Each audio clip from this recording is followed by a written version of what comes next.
Welcome to Itaewon By Night Season 2, Episode 7. Thanks for watching. I hope everyone did their peepees, their poo-poos, their drinkies, and their snackies, and also make sure that you appreciate your little dickies. Give them love.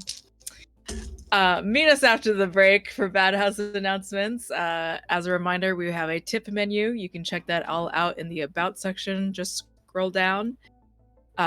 Itaewon By Night is also proudly sponsored for the rest of our series by Hero Forge. Hero Forge offers fully customizable tabletop miniatures with dozens of fantasy species and thousands of parts to choose from. Check out our command !Forge for more information on our sponsor. Also, check out !Standee to enter into week 6, right? Week 6? Yes. No. Yes. No? Week 6. Week 6. Week 69 of the giveaway. Our usual content warnings for the show can be found by Twitch command !CW. My name is Josephine. I'm at Scary Dog Friend. I will be your storyteller, and I'm on one.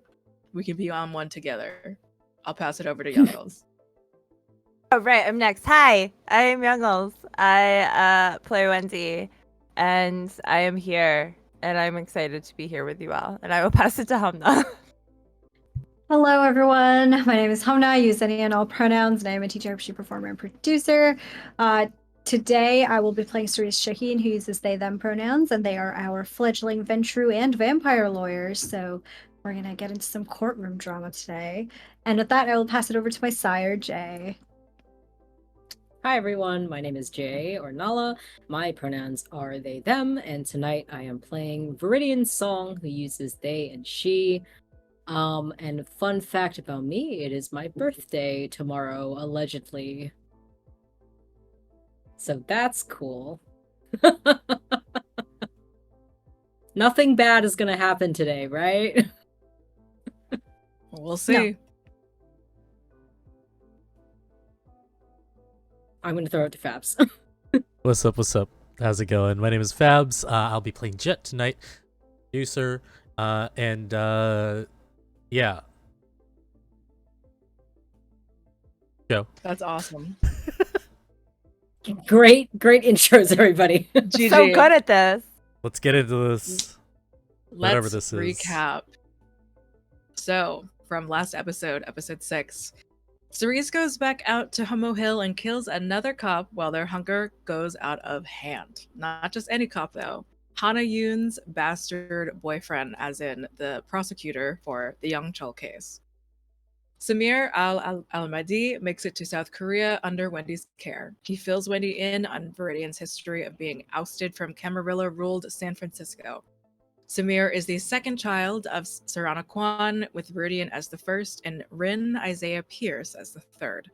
Samir lets Wendy know that he was never seen as a threat to Rin, which is exactly why Rin's paranoid rambling ended up in Samir's lap one day. Rin Isaiah Pierce being the fashion designer being spotlighted at Seoul Fashion Week very soon. Viridian is randomly tasked to entertain the Executive Council in Busan. During an awkward game of poker where Viridian is praised and doted on, Viridian also realizes the incompetence of some, if not most or all of the members. Ingratiating themselves to Jungsuk, the leader in electronic parts, Viridian promises to do something for her, and it may just involve getting rid of Youngchul? Jet finds Rie in a half-shaped changed form, some sort of winged serpent. Her father brutalized her and left her for dead in the public park that Kangmin Kim was murdered after she said no to him. She tells Jet about Enoch, and she tells Jet he needs to come prepared to the fashion week before it turns into a bloodbath.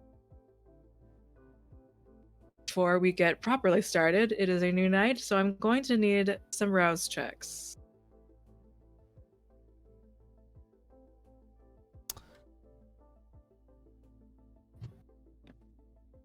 I succeed.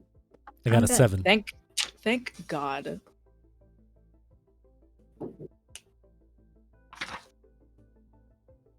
I succeeded, but just barely. Just barely. You are muted on And Discord. Wendy. Sorry, no, I succeeded. I apologize. Oh my god, this is the first success all around. I think so. And All around. Cerise doing is so at good. 0. Cerise is at Yeah. 0. Right, because you killed some. You did the thing. Wendy is the We only will- one who hasn't gone to 0. It's only a matter of time. It's only a matter of time. When's Wendy gonna Who are you snap? gonna kill, Wendy? Let's go. All right. We'll get started in a very simple and yet not so simple conversation. Viridian, where are you having this conversation with Wendy? Did you decide anything, or are you just showing up somewhere? Does Wendy respond to my text? Because I think That's what huge. Viridian yeah. had texted, like, we need to talk, but not tonight. I'm going to bed. That's And then right. Viridian put their phone down and went to bed. So when I wake up the next night, have you responded, or did you leave me on No. red? Nope. Great. Wendy saw the text, put her phone down, and they disappeared into whatever K-drama they're watching right now Mm-hmm. to Okay. avoid that as long as Is- possible. Is Cerise here? Is Cerise Uh, there? At your house? Yeah.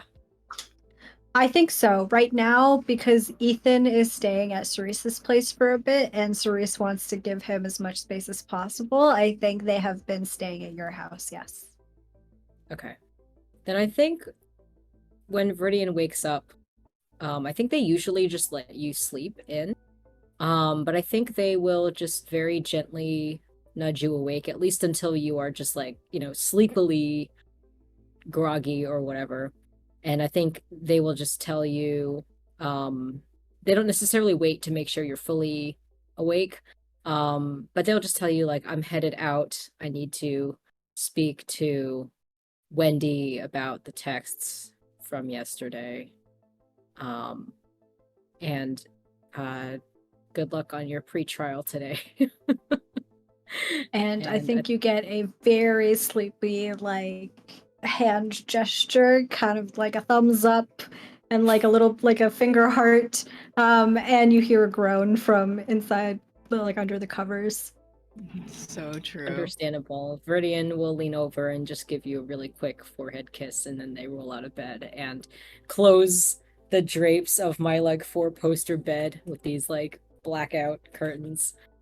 Close them again. Viridian gets ready and calls Cal to come drive me to Wendy's place. I think I'm just coming over, and I think I will text Wendy are you home right now?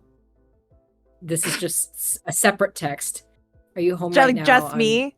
Just me. Yeah, I just You text up? you. Are you home right now? Yeah, you up? And I think Wendy, in a sleepy, oh my god, I can't believe she picked him, even though they knew that she was gonna pick him, picks up the phone, looks at it, opens the text because it's Wendy, and is like, shit, and then sees that it says, that's gonna say, I wonder if Wendy knows that it tells you that I read it.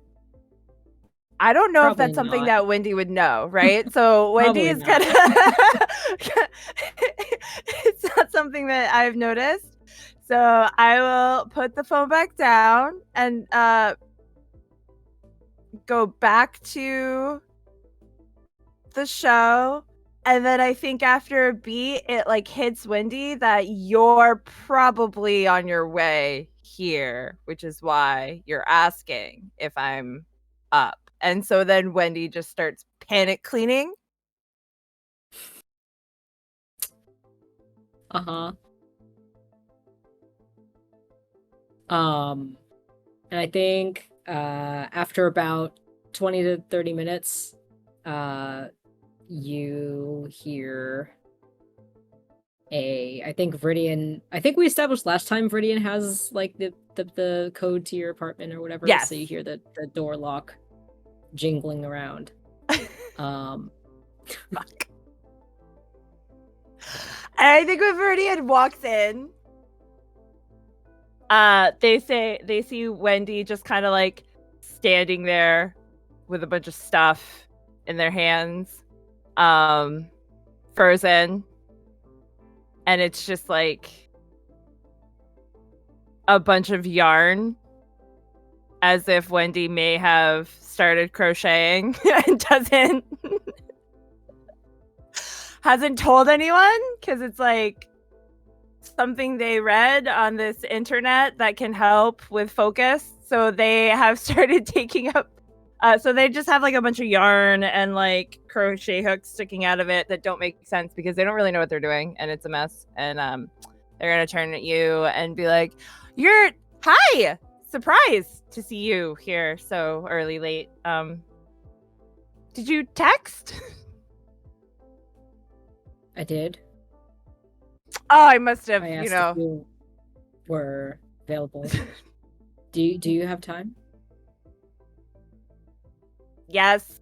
And then when she goes to like put the stuff down in a corner and then like motions for Viridian, because I imagine that one of the things Viridian said was the stipulation of living in this apartment that I don't have to pay for, that there has to be a clean couch where you can come sit and be and exist. And so there's a very clean corner of the room that like, and Wendy has a cleaner, okay, but like this person does not tidy for them, they just clean. So like when there's like a part of the apartment that Wendy doesn't even go near or touch and pretends doesn't exist, like it's Viridian's corner, so like that space is always like really nice and that couch is always really clean, because they sit on the floor when they're watching their shows instead, so that the couch is okay for you.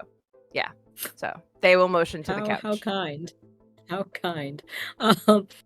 Viridian will come in and sit in their usual place, and they fold their hands on their lap, and they say, "Would you like to tell me what is going on?" Well, she just picked the guy. Have you watched this one? It's not bad. I mean, it's pretty, typical. But I heard it like, I think it's something about Paris. I can't remember what it's called. Viridian's eyes look to the TV, which has been paused on AK drama, and back to you. And Viridian arches a brow, and she says, "I think you and I both know that is not why I'm here."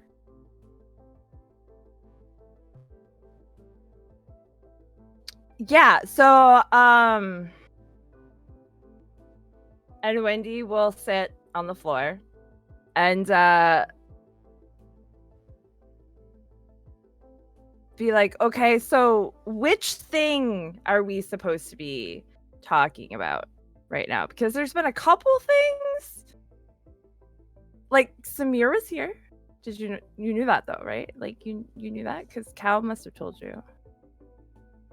Viridian's you watch Viridian's face change because they did not know that. And Viridian tilts their head and she says, "Oh, really? I was just on the phone with him last night. He's here?" I mean, he was. I don't know. Cal was helping me with his travel itinerary, so I don't really know if still, but came to have a conversation. Obviously has been helping hand with stuff in New York City, so told me things maybe, but I wasn't sure what they like, the truth and stuff like that, so I wasn't gonna worry you about it. You? Well, so like, this person Rin, right? Of course I know Rin. Yeah, well, they're coming here, and Samir was a little concerned that you might be a target for them when they come here. perhaps.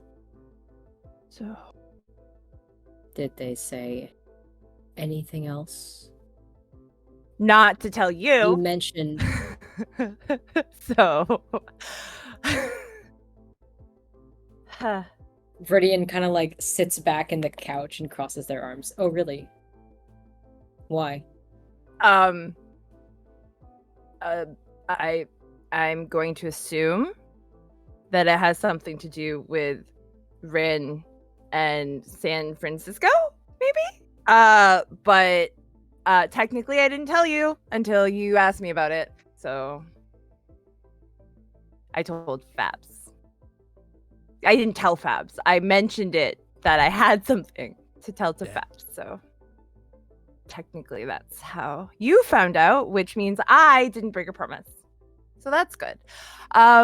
So Rin is apparently really mad at you, and I don't really know why. Obviously, because I don't know any You of don't this, need but to lie to me, Wendy. it's not that it's lying. I didn't want to alert you if there was nothing to alert you for, because we've been through so much where people have been, with everything that's going on with like Kang and the Min family, and it's just the Hino family, and it's just there's a lot already, and I just didn't know, like, who knows? I mean, I also thought maybe Cal would tell you, since Cal drove me to go get him. So there is also that. I thought maybe that would happen. That didn't happen. So anyway, I think Rin might be responsible for why you're not in San Francisco. I'm not entirely sure how that works, but I didn't know if maybe that's why they don't. You might be a target, but then they said that you were siblings. So Samir was That like, is true. I just figured that meant that you knew this stuff already, because like don't siblings like talk to each other and stuff? Isn't that a thing y'all do? Sometimes. Not always. Oh. But yes. Samir and Rin and myself were all sired by the same person. Their name is Sarana. And Viridian's brow furrows as they look away. It is clear they are trying to process sort of everything. Mainly the fact that you found out the truth before they did. Because Viridian didn't know that. My computer is giving me a spinning beach ball of death, so this is fun. Oh no. If I leave suddenly, you'll know why. Oh, we're fine. Okay, we're good.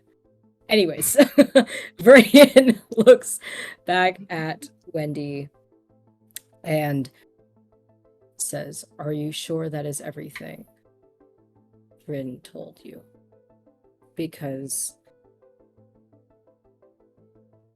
Samir told you, because Rin's appearance in Seoul coming up is greatly concerning to me and my safety. Yeah, So that's if you know anything else, you need to tell me. all I know is that Samir was concerned that Rin was coming here, and that Fashion Week was going to be a cover to try to get to potentially you. Because of whatever happened in San Francisco, that something about power struggles. I don't really know. I don't really know how the clan side of how you all do stuff, because I was sired in a back alley by some random person, so it doesn't really qualify for me. But It's I mean, complicated.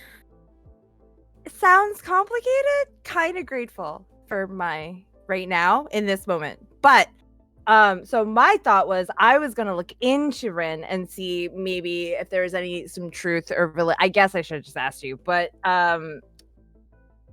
I didn't want to cause alarm. I knew we were all gonna go anyway. You're not gonna be alone, you know? Maybe, perhaps. I don't know if you were planning on going alone, because that would probably not be safe anyway. But if you were going, but either way, I think that whatever is happening with Rin has to do with whatever happened in San Francisco, and I guess they don't like you, and I don't really know why, but that's all I know. I see. And Wendy, you see Viridian kind of shifting her weight back and forth, and she's not looking at you. She's not looking at anything in particular. She appears to be visually uncomfortable and trying to process all of the information that you telling them.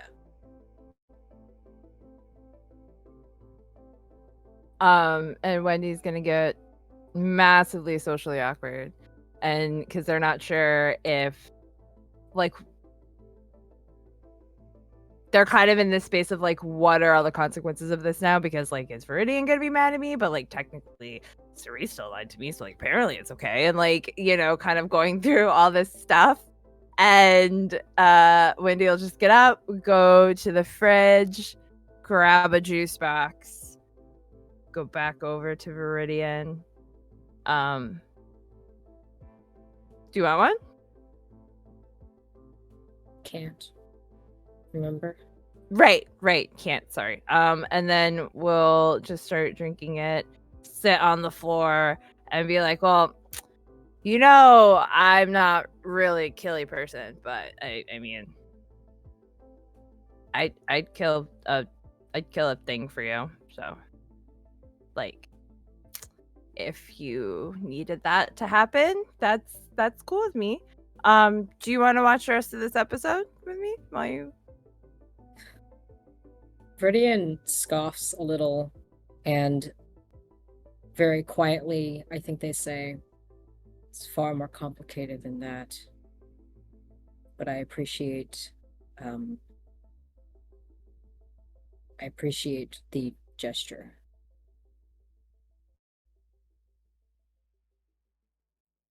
Yeah. I'm sorry that your sibling wants you dead. That must really suck. It does suck. And I think Viridian does little ear quotes around the word.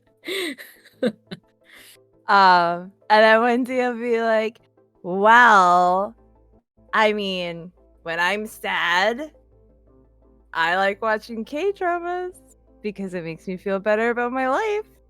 And like, it's at a really good part because like, okay. And Wendy just starts explaining that like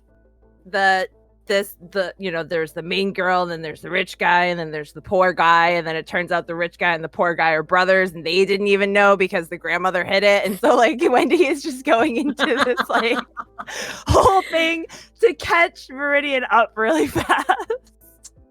Viridian, I think maybe like a minute into your spiel, because I think you're just rambling. Yes. They just press play. They just press play to get you to be quiet. Oh, okay, yes. And Wendy sits on the floor.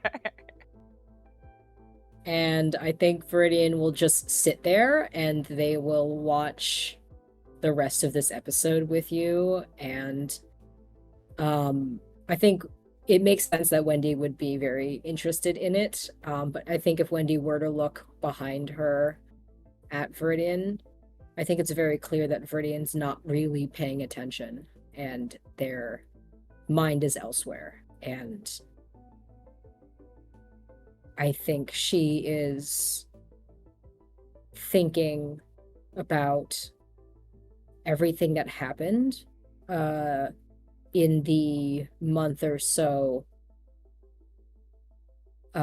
during which she was ousted from San Francisco, and replaying those moments in their mind and thinking you know, Rin, it makes so much sense. It makes so much sense. That's the thing. It makes so much sense that Rin would do this. But why? Why would Rin frame me? It can't. Perhaps they are just that jealous or that ambitious. And I think all of those thoughts are percolating in Viridian's mind. And when the episode ends, and before the next one can begin, I think Viridian kind of gets your attention, probably just by like grunting or clearing their throat. And Viridian says, in the future, I would like you to tell me these things. Even if you think them to be of low importance, let me decide that. Yeah, that's fair. I guess I didn't think about it like making the decision for you. So, just to be clear, just to make it a rule for my brain, if someone tells me something about you, I should tell you.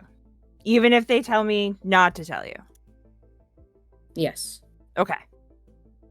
Noted. Thank you. No, of course.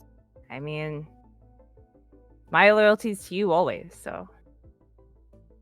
And then Wendy gets like really awkward and is like, yeah, so I'm gonna finish cleaning. If you could like, maybe we'll catch up later. That'd be Doesn't Cerise have a thing today?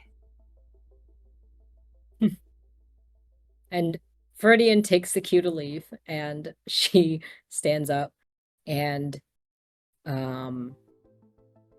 I think Viridian will walk to the door, but not before just placing a hand on your shoulder and just gently squeezing it. A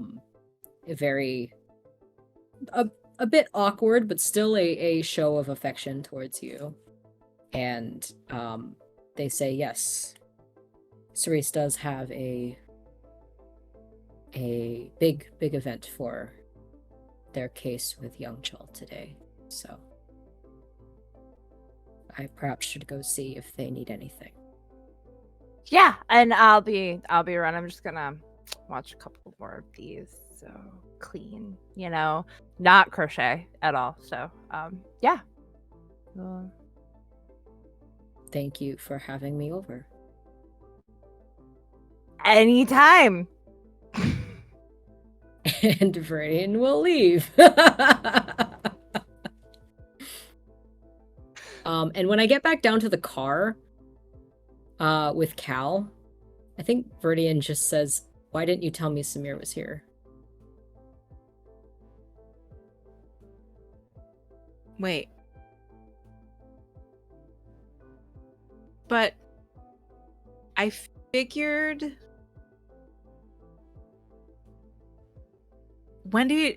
why would Wendy know who Samir is other than rather than in a, and then Calliope just, all of that to say, she blue screens and is just like, I was extremely neglectful of my job and what I should have done, and she essentially she apologizes and just she's like, she feels horrible about this like one thing she's done within the last wrong thing she's done has been like 10 years ago or something. She feels you know And Viridian I think just listens to her apologize, and I think same as Wendy will reach just to like hold her shoulder and squeezes it gently and says, it's all right. I would like to know these things in the future. Absolutely. Literally will never happen again. Just, yeah. Thank you. And I think the rest of the car ride is in relative silence. I think Viridian will just text Cerise and say, like, oh, good evening. How are you doing? How was your sleep? And are you ready for today? Is there anything I can do to help you? In response, you get a emoji that's just screaming. Okay. And after that, you see a while of like the bubble pop up of like Cerise is typing something. Texting bubble. You see the texting bubble, and it goes away, and then you see it come up again for a while, and then it goes away, and this keeps happening for a little bit, and then eventually you just get a text that says like, I think I just need some, like, I need a snack. Obviously, I can't have that. I don't actually want a snack. I'm not actually hungry. And then you just get a text that says stress. And then there's like a gif of somebody that's like extremely stressed out, like laying down, face down on the ground. Okay.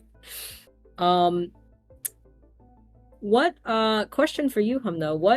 What do you think Viridian like does Viridian know what Cerise might appreciate when they're stressed? Like are they like I'll get you like a little bit of like I'll get you a person, a vessel you can drink from, or like is there any other kind of like gesture that Viridian knows that Cerise would appreciate?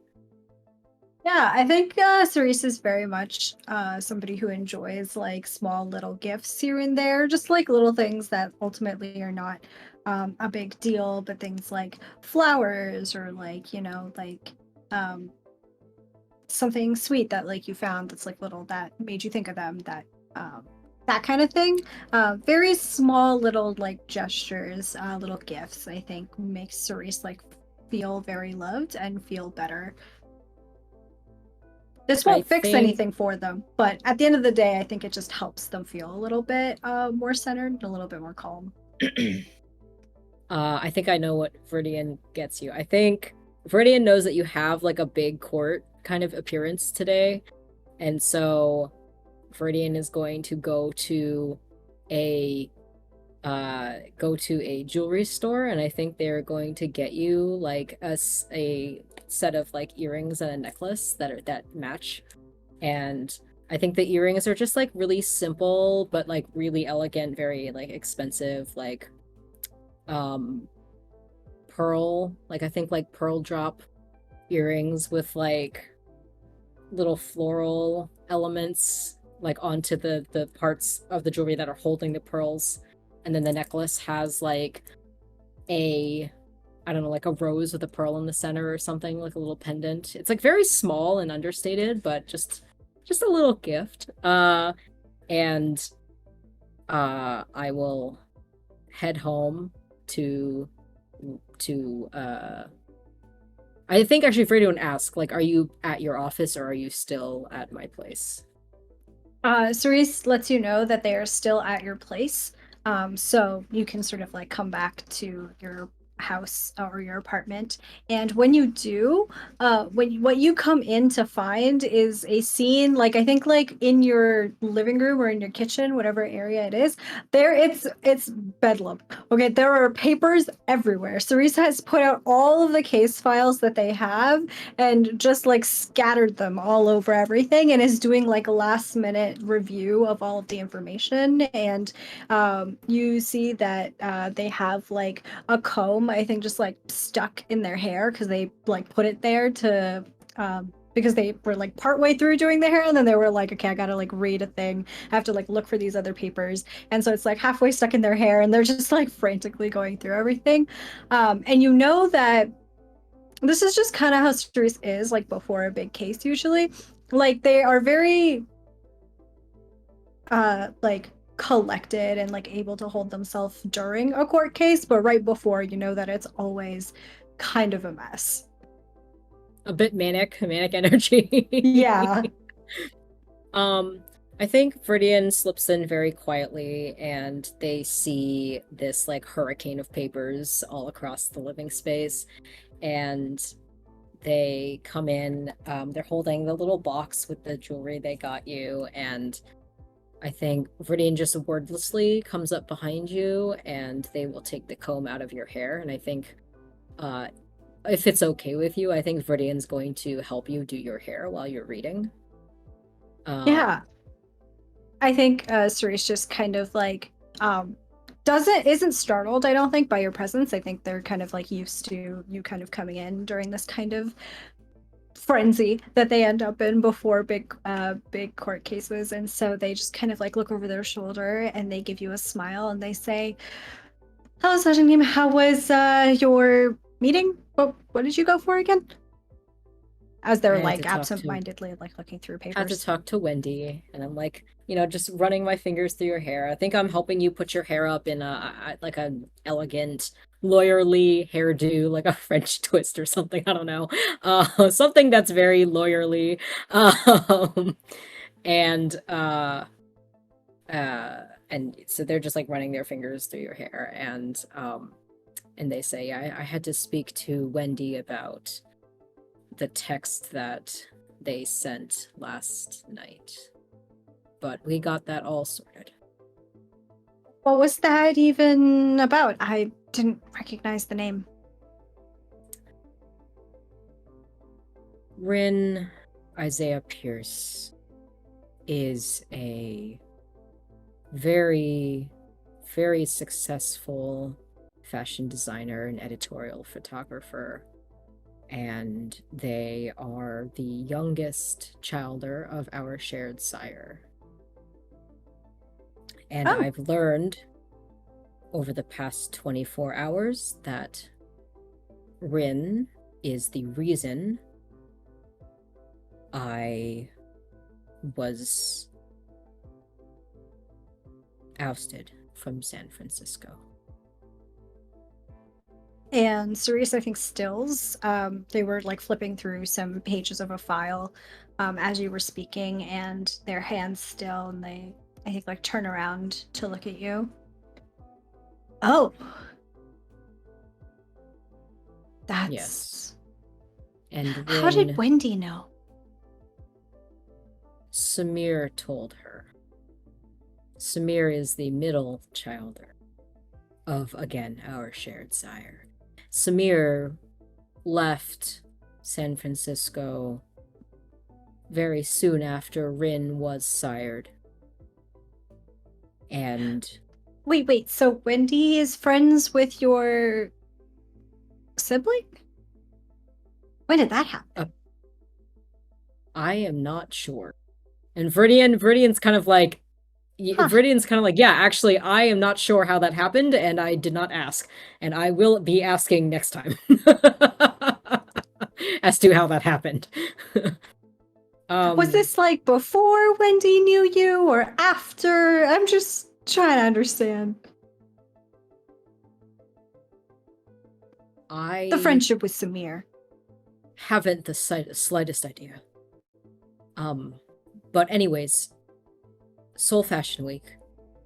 Rin is one of the featured designers and is flying out from San Francisco to come here. And Samir has warned me that Rin's purpose of coming out here for Fashion Week is but a cover.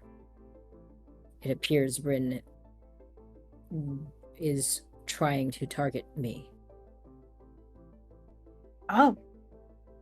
And I didn't even know that Rin was the one who turned my sire on me.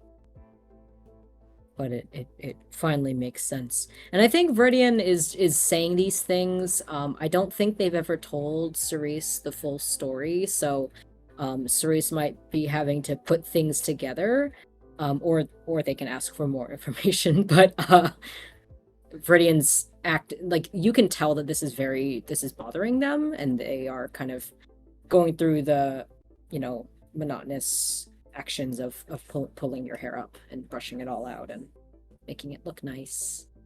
And Cerise, I think, puts the papers, the file that they were holding down.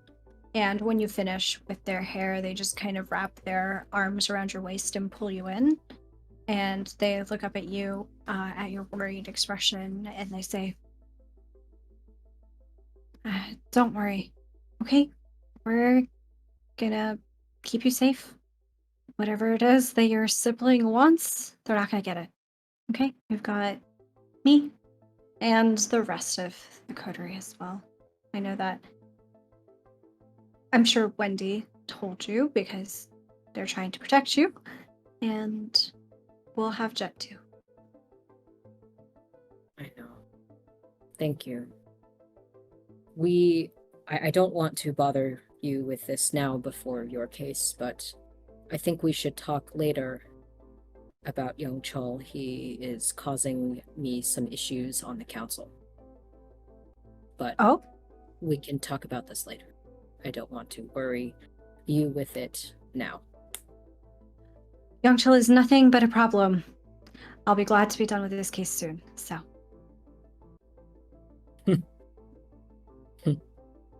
You don't reckon you would break your perfect record for this, you think? And Viridian's tone is humorous. Honestly, thinking about it more and more every time we meet, he might be better off rotting in prison for what, the 2 days that they'll put him in there for? I've heard nothing but terrible things about him from anyone I've talked to about him. Yeah, he's not a good guy. He's not likable at all. And I think Viridian stands up and they give you a quick kiss and they go to grab a little handheld mirror and they bring it back to you and they hand it to you and they tell you to turn around. And they open up the little box that has the jewelry in it and they'll pull out the necklace. And I think without saying anything, they'll just put it around your neck and do the clasp behind your neck for you. And in the mirror, you can see Cerise's expression as you do so. I don't think they say anything as you're putting it on them, but there is an expression of surprise and all of this energy that had been permeating Cerise. I think some of it deflates and comes down to a more regular baseline, whatever that is for Cerise. And their eyes soften and they look at you through the mirror with a expression of gratitude in their face. And Viridian hands you the box that has the matching earrings in it, and they say, "I got this for you for today." Thank you. It's perfect. Really. It'll help. I'm glad. And they lean over and they'll give you another kiss.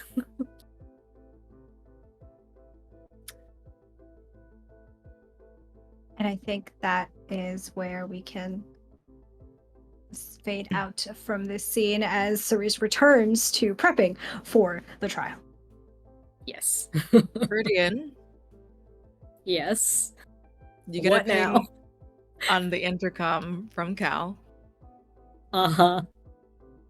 Viridian, there is and I think she confers, aka me looking back at my notes.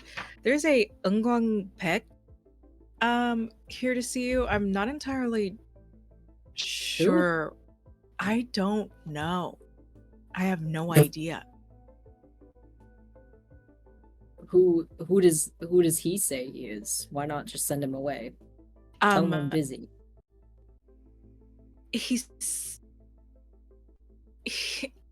called himself your long lost nephew.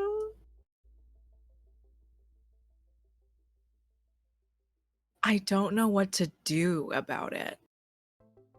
Viridian's facial expression, if there was a camera, they would look directly into the camera and their facial expression would be one of pure what is going on right now after all of this. Viridian, the thought flits across their mind what am I in one of Wendy's favorite soap operas right now? What is this? What is happening to me? And Viridian says, nephew? That, huh? What's the name?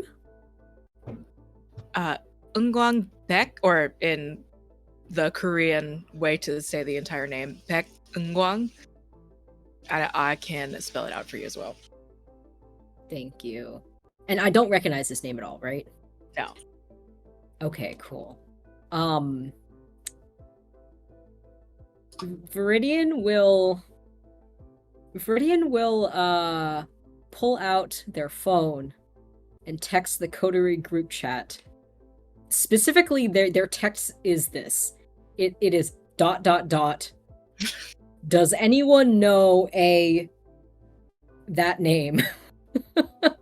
Question mark. Wendy texts back, "Oh my god, Cerise, have a really good day / night. You're gonna do amazing." And also, I have no idea who that is. Do I know who that is?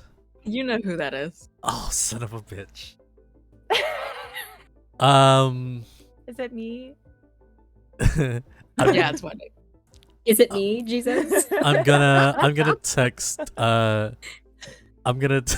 Viridian. Tell him to go home. And Viridian has thumbs up. Has done the thumbs up reaction to Wendy's message. And then, are you texting the main chat this, or did you message me separately? I think it's gonna they're gonna text the main chat, and then they're gonna text you after. It's like, actually, please talk some sense to this kid. It's Kyun. And I know who Kyun is, right? You've mentioned him to me You've before. probably met Kyun before. I've probably Okay. brought Kyun over a few times. Okay. Viridian sighs loudly from the other room, Cerise, and unmutes from the call with Cal and just says, "What does he want?" He just wants to speak to you, apparently get an opportunity.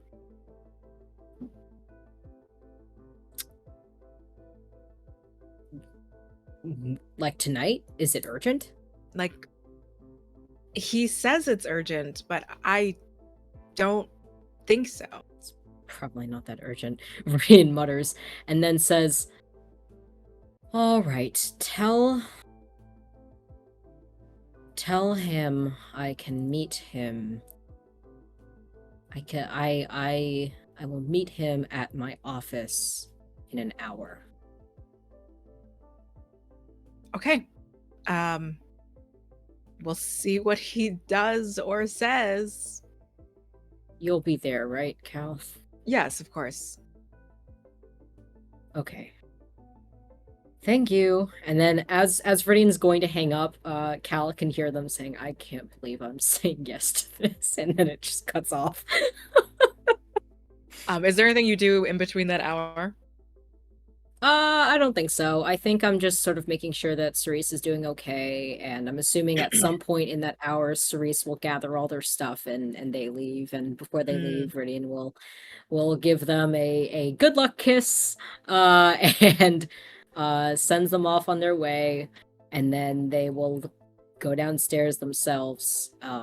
Cal pick them up, take them to the office, and Viridian is just sitting there like, what even is happening? What is happening? This is ridiculous. So we'll go. Okay. And do you intend to be in the office room before he does, or do you kind of Yeah, I'm trying to get there early so that I Okay. can be in the office and we can do the whole come into my office kind of Yeah, thing. yeah, of course. Eventually. Were you saying something? Oh, no. Just Okay. that I think Viridian's also just trying to get a little bit of work done Yeah. before this kid shows up.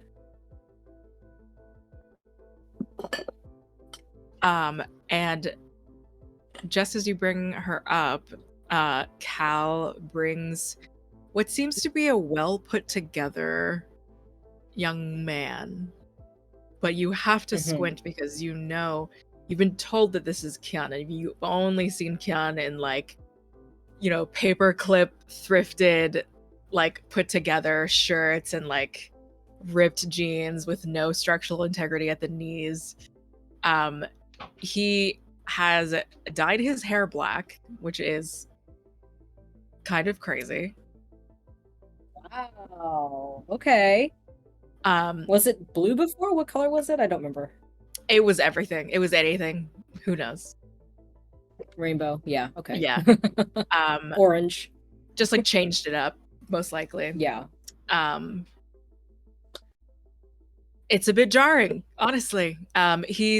Seems to have. He doesn't really have anything on him. He looks like he's wearing a very just like business casual outfit, but put together, noticeably so. And he bows very deeply to you. Cal just kind of is like, do I leave? Should I just, I'll just, and then Cal closes the door. Yeah, like you wait outside. Yeah. Kyan, I think is soon, like kind of like looks behind his shoulder as Calliope leaves. And despite all of the, like, despite the air that he put on, once it's just the two of you, he kind of like the shoulder slump, and then there's somewhat more of the gait, the stature that reminded you of Kyan. And he will sit in the chair, sort of in front of your desk, and just sort of says, was that a good enough front for you? Or my nephew? Long lost Really? nephew. I think it kind of worked. In my mind, I think that's how I see you. Not you're my long lost nephew. I'm your long lost nephew. What do you want, Kyun? So we're doing business, right? I've been in Jet's employ, we'll say, for I think like 2 years at this point. And you know, this is all that I've been doing. I have been pushing. I've been getting deals. I've been selling. At this point, there isn't, you know, I know that there are orphans and stuff. I'm aware of all of these things. And it's not so much that like I have a sense for it maybe, but like these days I'm out and about and I'm touching the hands of some cold ass motherfuckers. I'm starting to notice where some of the hideouts are or whatever. I'm saying at this point, I'm well integrated enough selling to kindred, whatever you call yourselves. And I wouldn't want to waste your time by making this my first choice, but as you can tell, or maybe whatever, my Jet isn't really pulling the strings for me. So he said to reach out to you, so I did, and I will. At the mention of like wasting Viridian's time, they make a show of checking like a clock on their desk. Yeah, totally. And they after he's done speaking, Viridian waits like a couple of seconds to see if he has anything else to say. And give me a wits awareness. Only 2 successes, real quick. Okay. Awareness. Wits. Alright.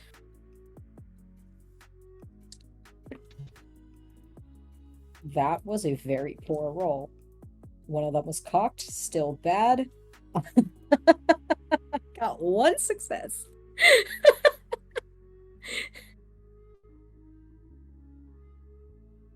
He's on something. Okay.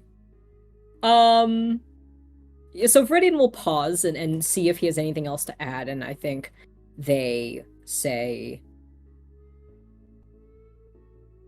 is that supposed to be a pitch? Or I was kind of As you hoping said. that as you said, don't waste my time. I was kind of hoping at some point you would ask sort of me questions and we can kind of have a conversation about it. I don't think that's how this works, Kian. What do you want from me? I want you to turn me into a vampire. Viridian kind of like draws back. And they say, why? Because all my business is with vampires. And all my life has been put in danger by vampires, people affected by vampires. There's some cool ass shit that I think I can do with,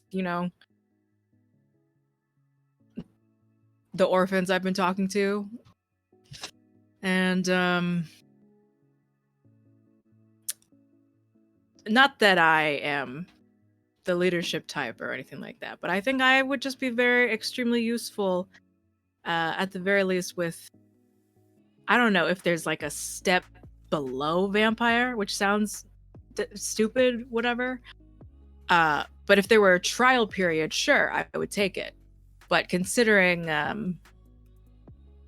I already kind of know what's going on, I just need the in by being the thing, which is dead, which is you turning me into a vampire. No.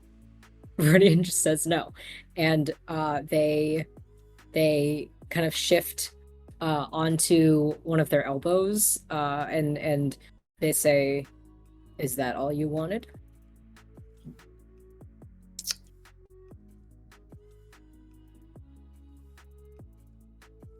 And I think there's like this like straight, this like long sort of pause as he just sort of thinks, why, maybe you would know. Why won't Jet even try to turn me? Oh, has he not told you? That he can't? He can't. He No. hasn't tried. Viridian sighs, and they lean forward slightly and look directly into Kian's eyes, and Viridian says, Jet hasn't tried because he cannot. The kind of vampire that he is, they are incapable of turning other people. Also cannot create ghouls, which is what you flippantly refer to as a trial period or an in-between. Ghoul sounds pretty fucking cool too. I don't think you fully understand what you are asking for, Kyun. I mean, what I think I'm asking for is for you to bleed me dry, I die, and then I live the rest of my life and my years watching people that I develop affiliations and transactions with. They fall to the wayside. They die. I go about my life. being a vampire is more than just immortality, though, Kion, you understand that. Or maybe you don't. Sure. Sure, it's more than immortality. There's magic involved. There's stuff that can like really make anyone feel like they're actually doing something. Can provide something. You're strong. Do you feel useless right now, Kion? Is that what is bothering I you? mean, I'm feeling pretty unlistened to, underappreciated. Not by you. Just by Jet. I mean, who else, right? Have you talked to Jet about this? A lot. And what has he said? All he says is that essentially just straight up no. That he can't, which I still don't believe because he has never tried. And 3,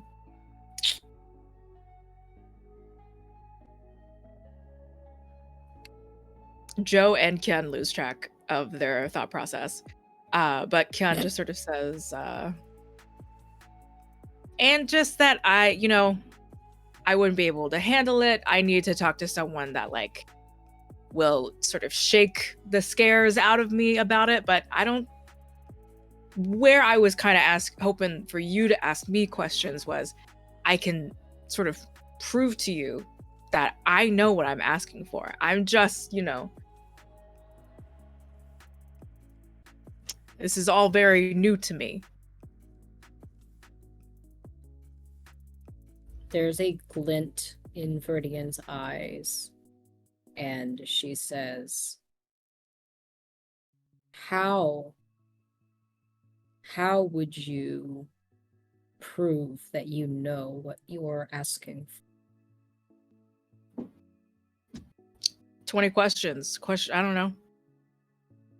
I'll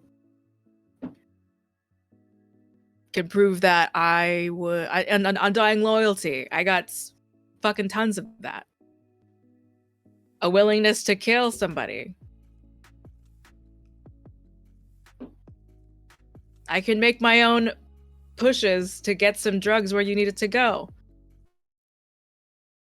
John, do I look like a drug dealer to you? A little bit. Like maybe. Nobody listen, I saw a guy who was like fully in like a getup like yours, and he just pulled out like a brick and he started just everybody looks however they look, and considering my change just now, I don't necessarily believe that people look a certain way. Viridian looks very, I think throughout this whole conversation, looks very taken aback at the very casual nature that Kion is speaking to Viridian in. I think they are not used to this amount of familiarity coming from someone who they don't know well at all.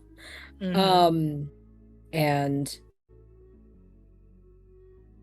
there is a bit of sadness in Viridian's eyes as they look directly at Kyun again, and they say, Kyun, what I am struggling with is I simply don't think you understand the concept of forever. Do you? How long have you been alive? That is a very rude question to ask someone who is of your senior. Well, you're dead, so you stopped aging at some point, technically, but you have been alive for how long? Like, I'm not going to answer that question, Kyun. We're gonna ballpark maybe hundreds of years or something, right? That's not forever. You're not living your forever. Forever has no end, though, Kyun. I will And continue that's what to exist. That's what I'm saying. That's what I'm so sorry for interrupting you. Damn lag. Viridian says,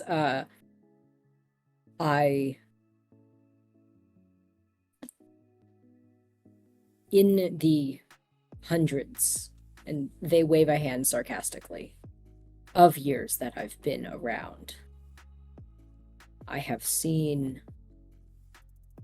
so many things. I have experienced levels of pain that no mortal could begin to comprehend. I have done things that I am not proud of. And I think what you don't understand about forever is the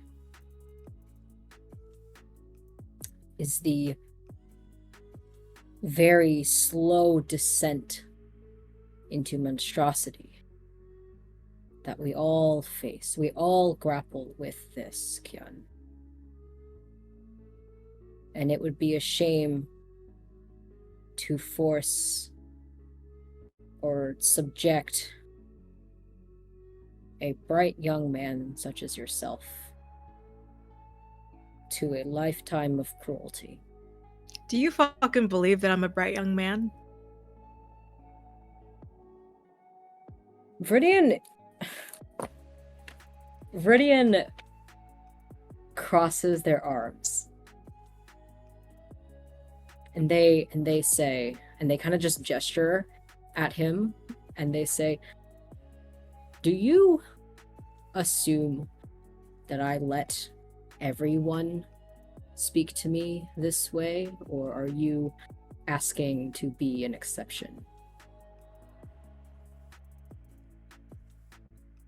Fine. Sort of adjust maybe how he's sitting at the very least. Songnim, which is like Madame Song, essentially. Or, you know, whatever, Sir, Lord. And he says, I'm not waiting, respectfully, I'm not waiting for my life to get worse. It's hitting a peak in so many ways that I didn't even think could even happen. And a lot of that has to do with the fact that I actually have community where, sure, Jack can walk outside, but something happened. He won't really tell me all the details about it, but he can walk in the sun. And that's crazy. Which is just telling me that one of the many things that he can try to do, walk in the sun, be fine, turn somebody into a vampire. There's only so much my life will get to, right? Bright young man, that's not me. I got no family. Did not go to college. Barely finished high school, right? This is the only line of work that I really got into because Jet gave me a chance. And I really want Jet to stay in my life. But he's got big boy shoes on, apparently. He owns banks or some shit. Or some stuff. And,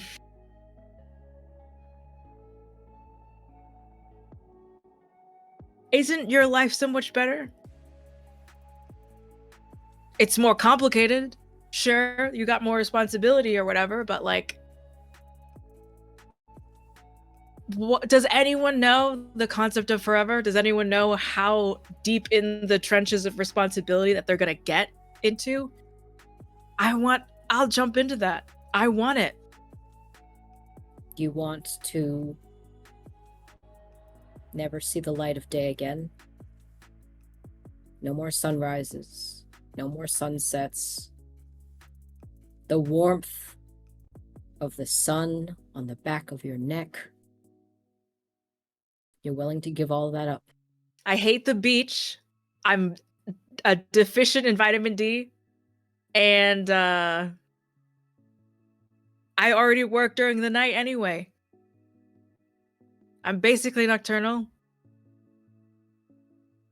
South Korea is a 24/7 country. Seoul at the very least.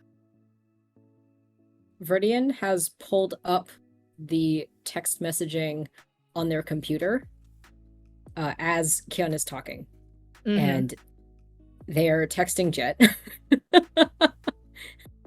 Kyun has shown up at my office and wants me to turn him with a ellipses 3 periods after it.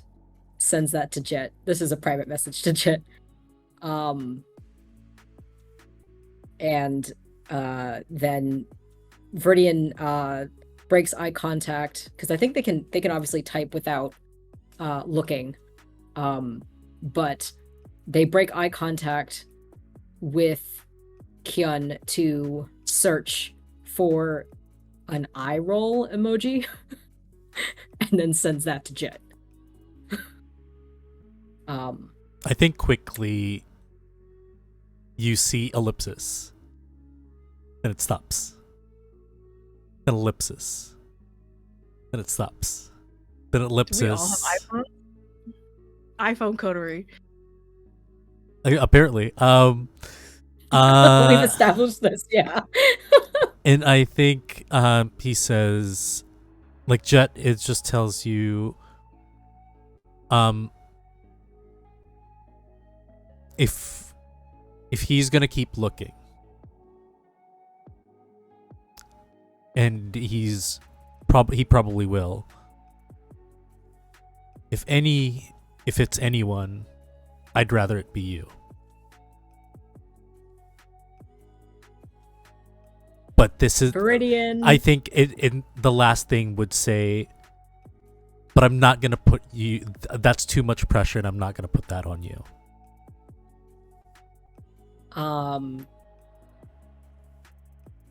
Viridian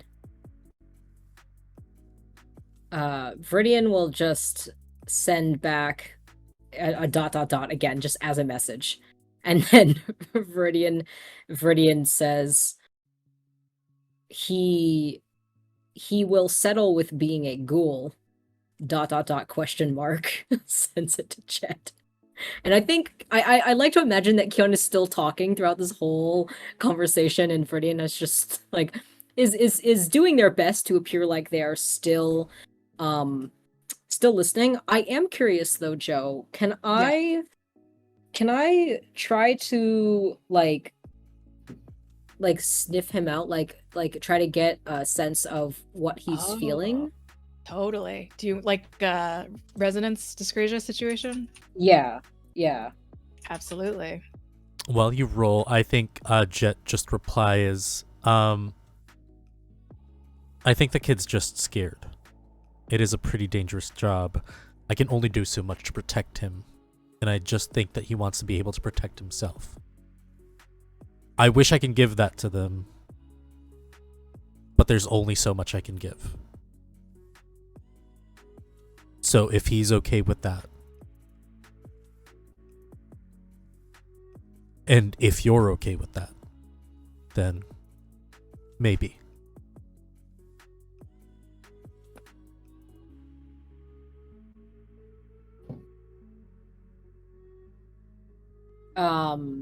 I don't like sex already. You know? He's still going. Okay. Ace representation. What should I roll, Joe? You have to sniff. You have I Bloodhound. have Bloodhound.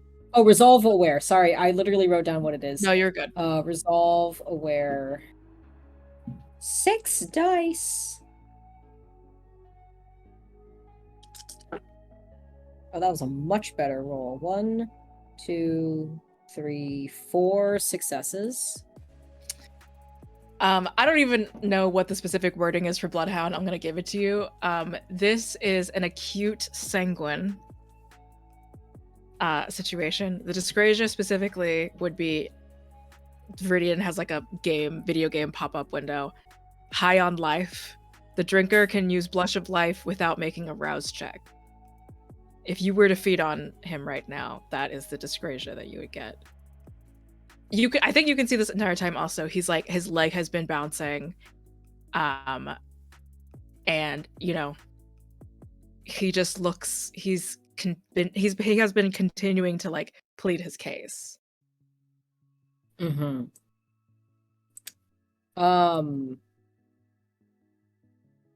I think Viridian has been weighing the options, and what Jet said is true. I think if Viridian does turn him down, he will continue trying to find another kindred, any kindred who'd be willing to turn him, and there are less pleasant people in the kindred community to have as a sire. And Viridian will turn, like, I think, like, very, very quickly, like, as if they're like on their computer, they really quickly turn their head to make a direct eye contact with him again, and their eyes are blazing red, like glowing in the low light of their office, and they look at him, their lips spreading into a very wide grin as their eyes are like just glowing, and they bare their fangs at him and they say, "Are you sure you want someone like me as your mistress?" Are you intimidating him? Yes, and I'm using my Eyes of the Beast thing, which gives Let's me go. more intimidation against mortals for free. Okay. Yes. What do I roll? Because it doesn't tell me what to roll to intimidate. Oh, yeah, I'm assuming manipulation. intimidation. Yes. Okay. Manipulation, intimidation. You also add your Protean. Add your Protean, yeah. And then you have yes, thank also you. one more dice because you're old. Yes. Thank you for reminding me. Oh, I have so many dice. I'm Unless holding that's just so for many dice. plan stuff, I don't care. Just do it. I'm holding so many dice right now. So many dice. Holy shit.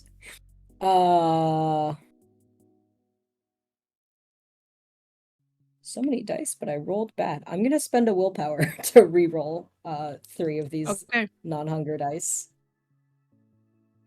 Oh shit. Wow, okay. All 3 of those were successes, so that's a total of 7. I will be using a reroll. Okay. Thank you, chat. I'll be using another reroll. I'll use all my rerolls for this. Oh man. Pretty scary. When they want to be. That is a 7. Okay. So I think Now what? I mean, I think he's like, I think thoroughly, I think you're not like leaning over or anything. You've just like turned from your seat, essentially. Yeah, I think like I'm turning directly at him, and when I asked the question of like, "Are you sure you want someone like me as Yeah. your mistress?" I think Viridian has placed both their hands on their desk, and they're sort of like leaning in towards him, and they've got this extremely dark look on their face, their eyes blazing, and they look extremely hungry, I think is sort of the the look that they are trying to get across. I think they are allowing a little bit of the beast out to display on their face. And they did this like all of a sudden. I think they are trying to just see how he responds to this. Yeah. He's definitely he's like kind of holding onto the armchairs of the chair that is in front of the desk, and he's like shaking. I think his legs, his like one leg has stopped shaking completely. And it's like all like in the arms and shoulders and like just wide-eyed, seemingly like just the freeze response here. I think Viridian will stand up, and they sort of do now they're doing a thing. They're leaning over their desk at him, and they smile and they say, "I smell your fear. Answer me."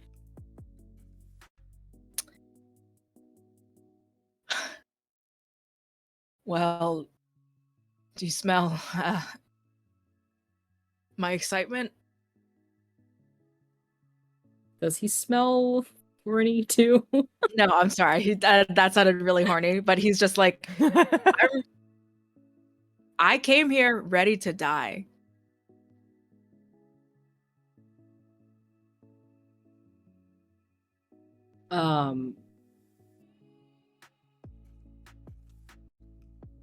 Viridian is going to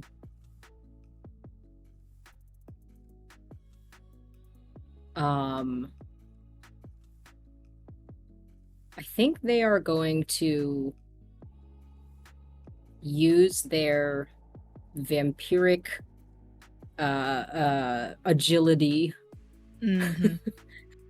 to very quickly leap over their desk.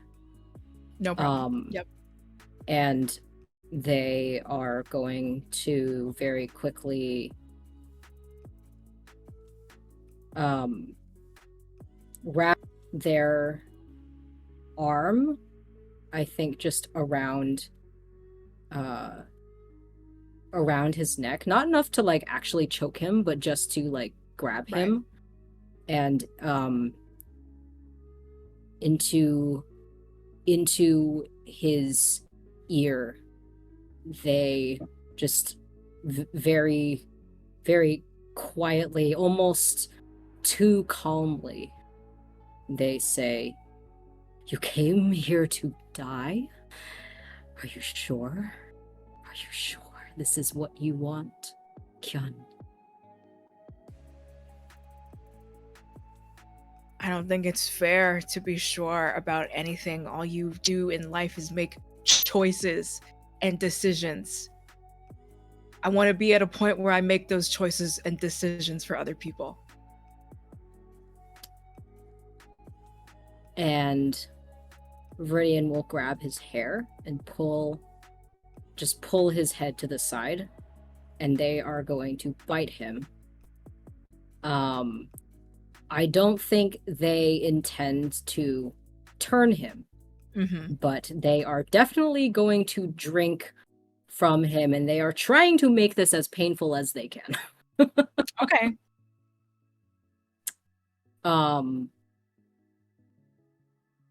Because I do think they've let their beast out just a little. And so this is getting way messier than I think they had intended as well. And after they drink a bit, they want to sort of stop and just see how he's doing. How is he doing? How has he responded to this? Let me just see real quick.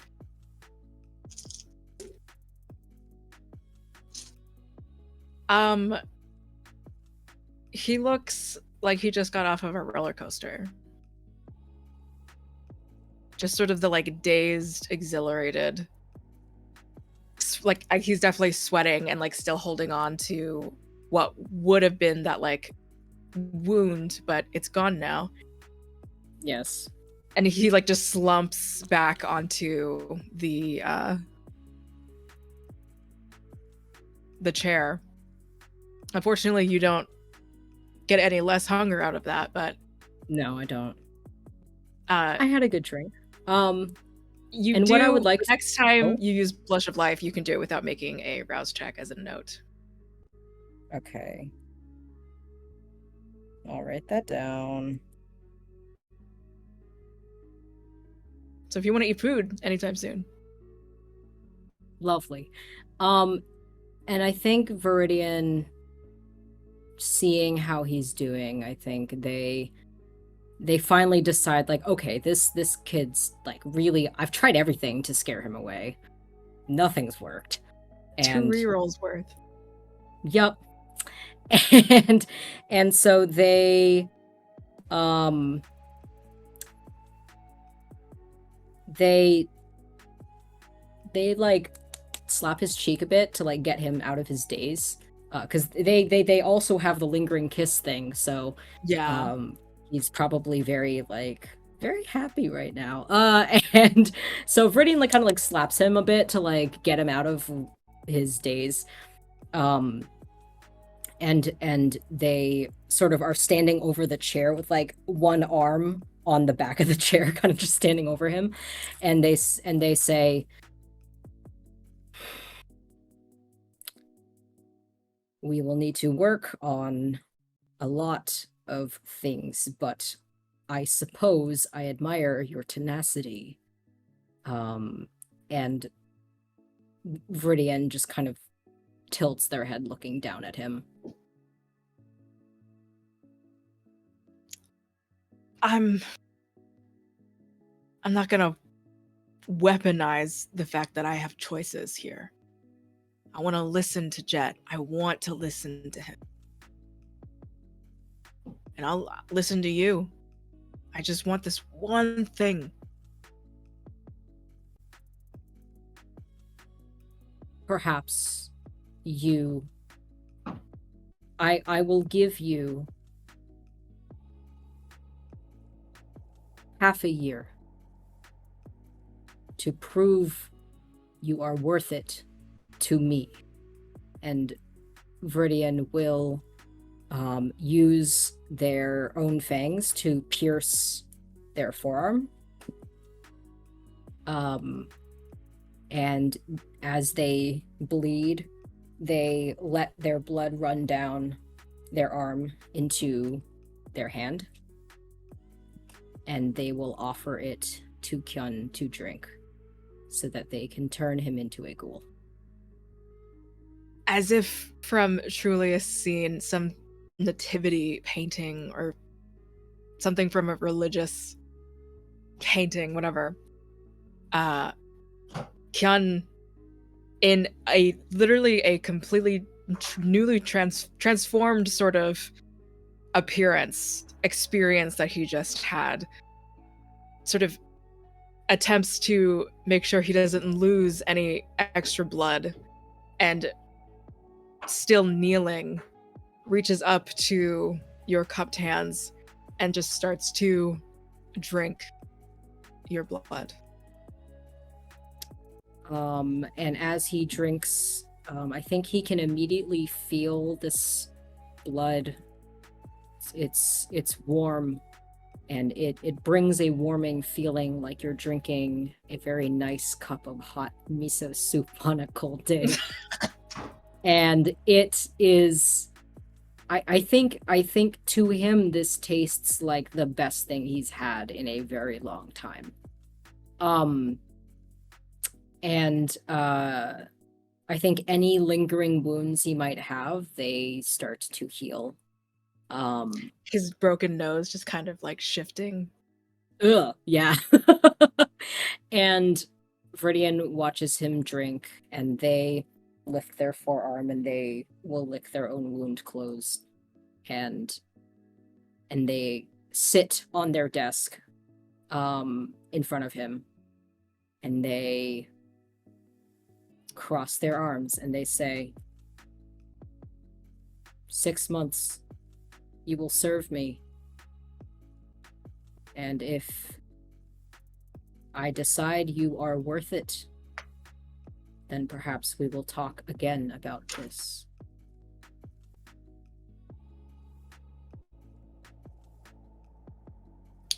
have you ever not slept for like at least 52 hours? And at like the top of the morning, you had an iced Americano, but then you had a beer. And I've never had that experience, Kian. you just, everything in your body, in your mind, even behind your face, just feels slow. It's what I'm feeling right now. And it's really cool. 6 months, no problem. Viridian inwardly is like, this is gonna be a long fucking 6 months.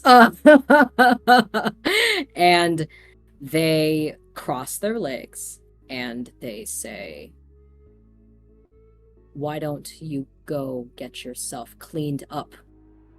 I will have Cal send you some funds. You will need to buy a new wardrobe if you are to be seen with me.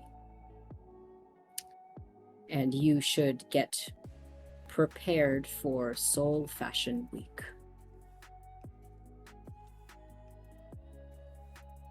Okay.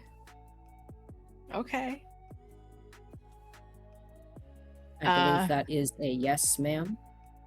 Yes, ma'am.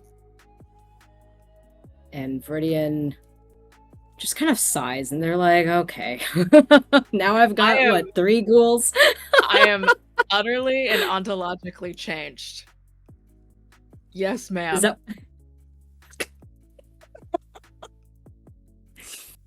Viridian just kind of waves a hand and says, you're dismissed, and will immediately, before he even, can get up to move, will just pick up their desk phone from besides them and ring up Cal, who's just outside. And Viridian says, Kyun's a ghoul now. What? Will you get him... Will you get him set up with everything? Also, Ted? he is... You're the one who's here now, aren't you, Cal? Ted's on another assignment. But Ted's always just around sometimes. Okay, I'll do it. And Viridian just says, I love you. I love you so much. This is so weird. Yeah. And Viridian will go to hang up, and then they say, don't forget, this kid needs new clothes. He's coming to Seoul Fashion Week with us. And then You really onboarded 3 workaholics. Viridian has hung up. Yeah. Does Kyun leave? Does he leave, or is he still sitting Kyun's here? gone. Okay. He's gonna go have sex for the first time, I think. He's just get everything done.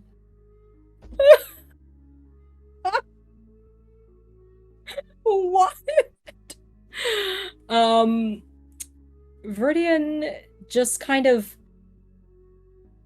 sits on their desk, almost in a daze themselves, thinking about the last 15 minutes, and they're just kind of like, what happened?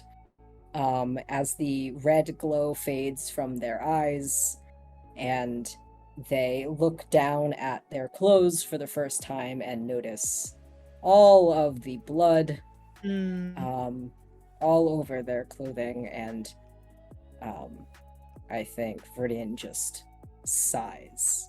And if there was a camera, they would look directly into it. The last thing that we do before break, just as everyone imagine you're looking at Viridian's face, just flabbergasted, whatever. In the background, heading down the stairs, is still the voice of Ken saying, if you're kneeling in front of somebody and you drink blood out of their hands, you're changed. You gotta change. And then that's where we'll be taking our break. See you in a second. Amen. Welcome back from the break. Bad House RPG events. The Hero Forge entries are out. Congrats to B-Boy Bowser, JC Lantern, Tense Number 1, System Draco, and Cowruck. Exclamation point standee will get you into week 6 of giveaways for 5 acrylic standees. You can always comment on new Itaewon Season 2 VODs on YouTube as an entry. So new entry opportunities. Comment on the episode 6's VOD. It's called The Tunnel. It's very fucking crazy. Going right back in. Jet.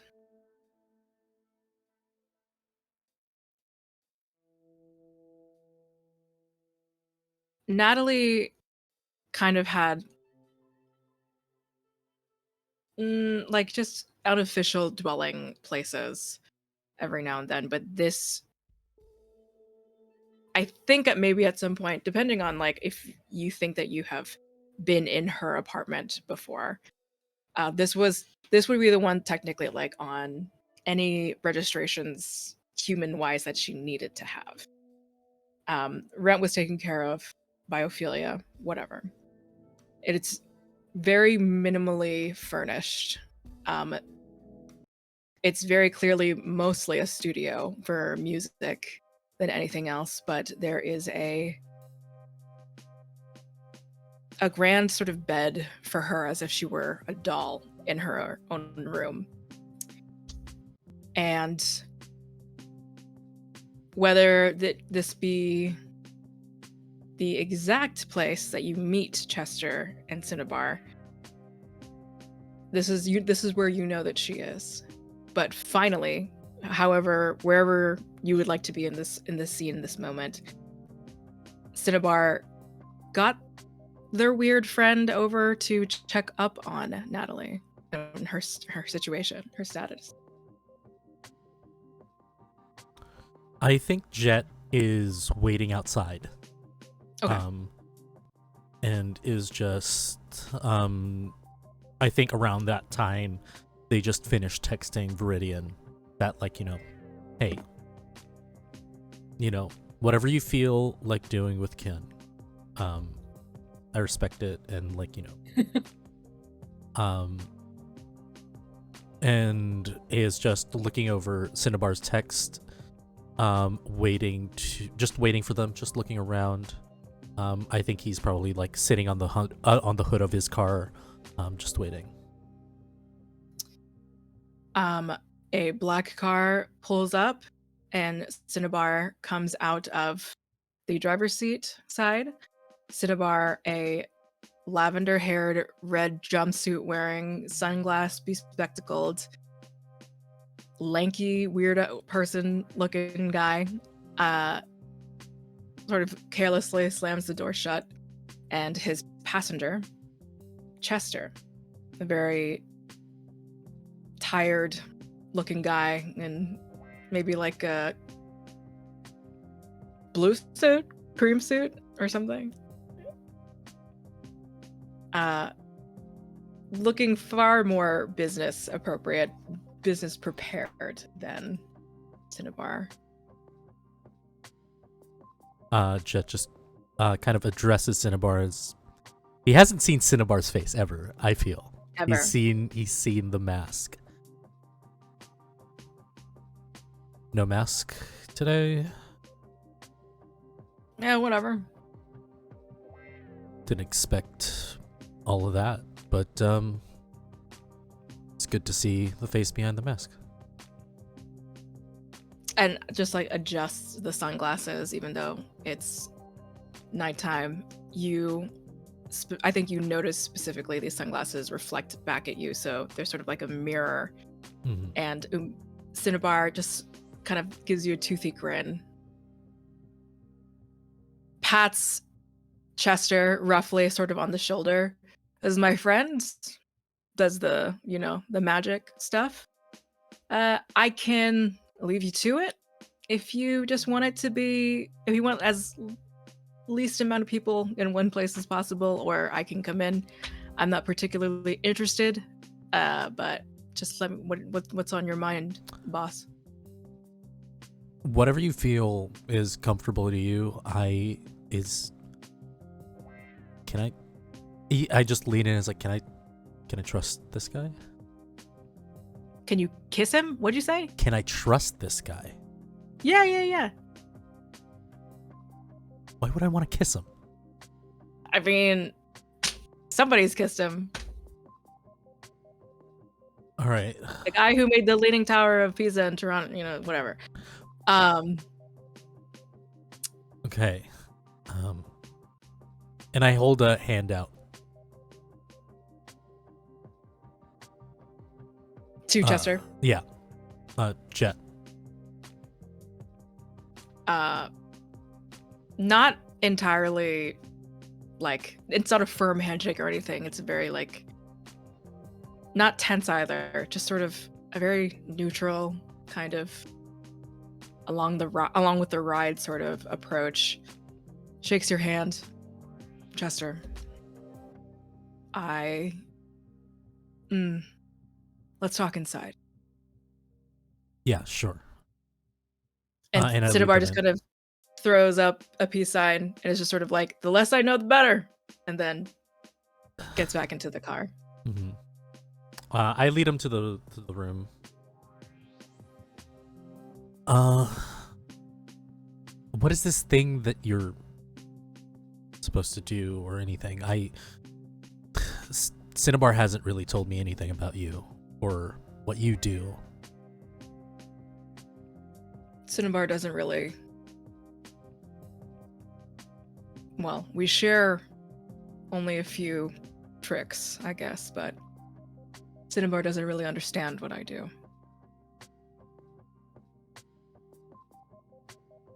I'm not sure if you've... As far as I understand, I suppose, you're a thin blood. Yeah. Have you met many other clans at this point?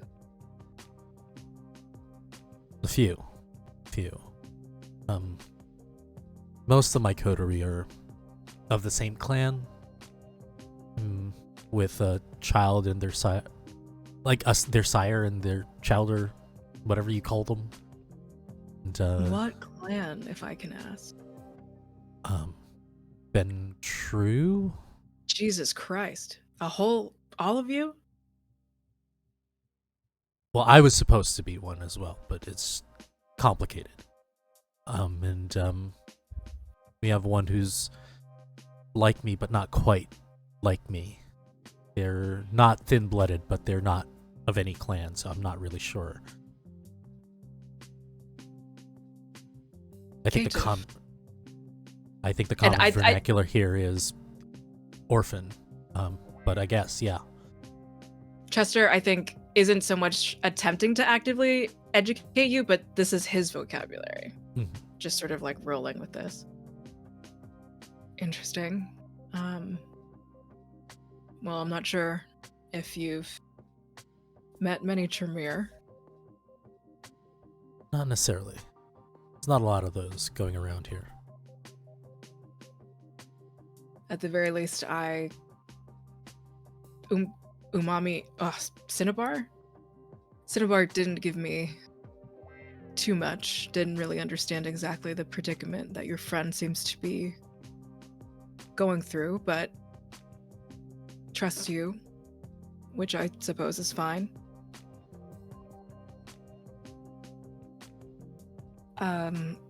Let's see your friend. Yeah, and as we're just walking up to the apartment, I'm gonna catch them up to speed, blood bond, Ophelia, stuff like that.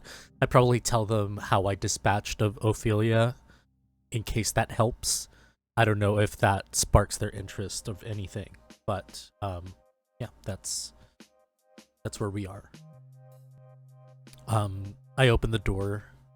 I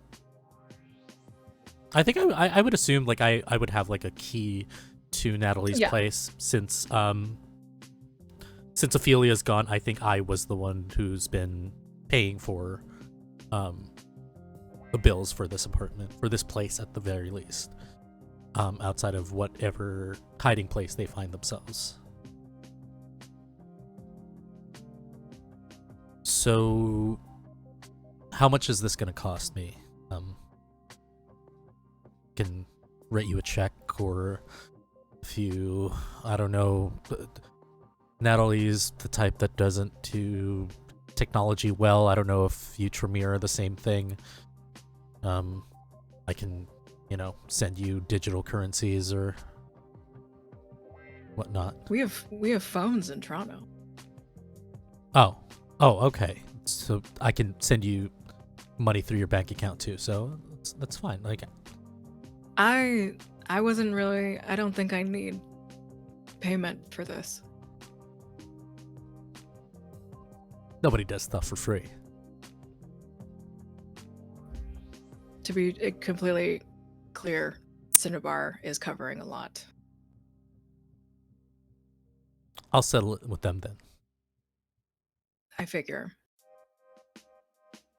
Chester will sort of look over Natali. I think Natali at this point, it's sort of confusing at this point. I think sometimes you walk in and it seems like she's just been sleeping, or there are some times where she will utterly sort of react poorly in whatever way, or at this point it just seems she is maybe you told her about this and she attempted to make sure that she was awake and fine. She seems to be breathing a little bit. She seems to just be sort of shaking a little bit, but that is also a normal thing at this point. She sits up in the bed. I don't think she really feels like introducing herself or anything like that, but I think she will acknowledge you. Chester speaks again. So, blood bonded by a particularly older, powerful vampire. Is there anything that you've tried, or anything that she's responded to? I've tried some alchemy. Nothing takes. I can't really find a formula that can fix this. I tried talking them out of it. Nothing. So, I am quite out of ideas. This is why I went to Cinnabar for your help. Wouldn't be my first choice, but at this point it's my only choice. Is it safe to say we're looking for emergency solutions? Maybe. There's just... She's never like this. But then again, I'm not quite sure whether the Natali that I knew was the real Natali or was just like a puppet in a shell by the person who they were bonded to. But at the very least, I thought it would be nice to try.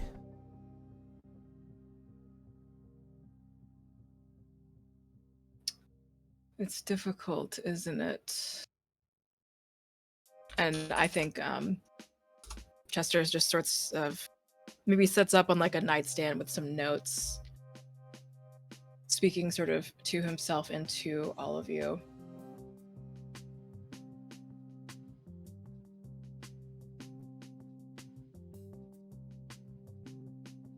In cases that I've seen, it's weird to talk like I'm a doctor because I'm not. At the very least, what I've read.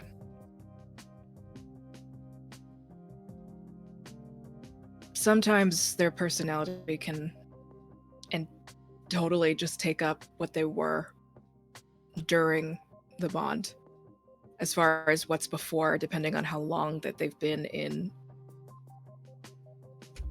If you act a certain way for an incredibly long time, who's to say that that just doesn't become a part of you?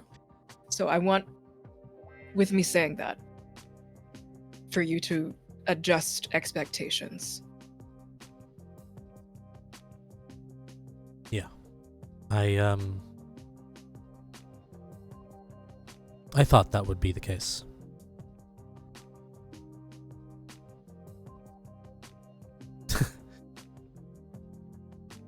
Have you ever had feelings for someone before that you thought were real? Yeah, I got entirely fucked over. Well, we might have a lot in common then.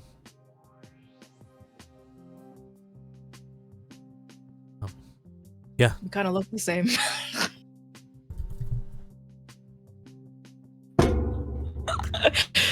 um, Yeah, do your thing. okay.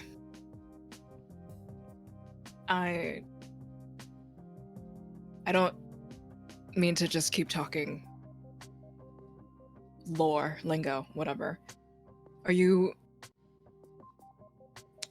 To also backtrack, did you answer Chester's question of, is this an emergency?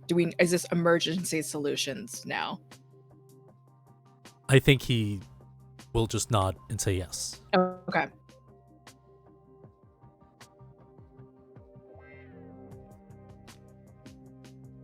Again, I don't mean to keep throwing lingo at you, but this is just so that you know what I'm doing, maybe for you to understand. Have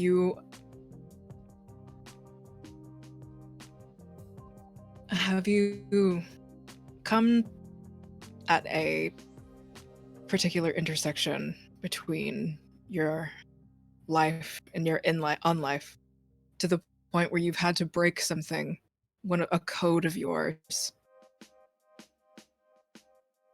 and it took a physical, metaphysical even toll on you? Have you experienced anything like that? Yeah.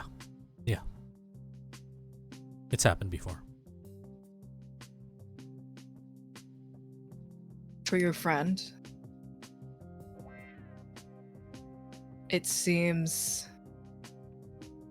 maybe it's plausible breaking from the bond. There are some cases, a lot of people are fucked up right even before the bond, right?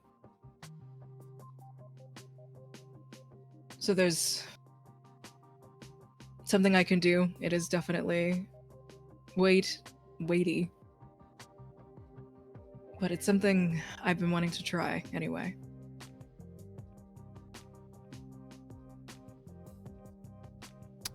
Chester looks at Natali. Jet looks at Natali and tells Chester, whatever it takes.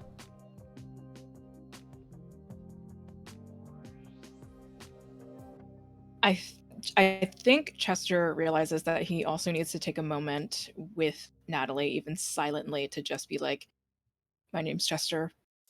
I am here to do this, and that sort of thing. Natali, just, if she could look more exhausted. She's not wearing makeup, she's not dressed up as she usually wants to be, and you can sort of see the skin that is under all of her makeup is just bags and sort of skin. Obviously that is not red, but there's just something so hollow, sort of without color, without all the things that she puts onto herself.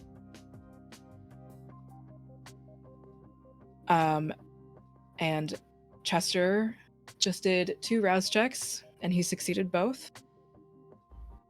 There isn't a sigil. There doesn't seem like there's any outward magic, it looks like, but what it seems to be, there's a verbal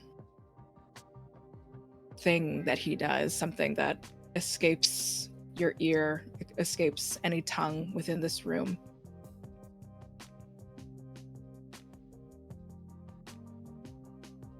And an experience that only Chester and Natali are having right now happens. And it's sort of crazy because you're seeing it from purely the outside, this third party view, seeing Chester.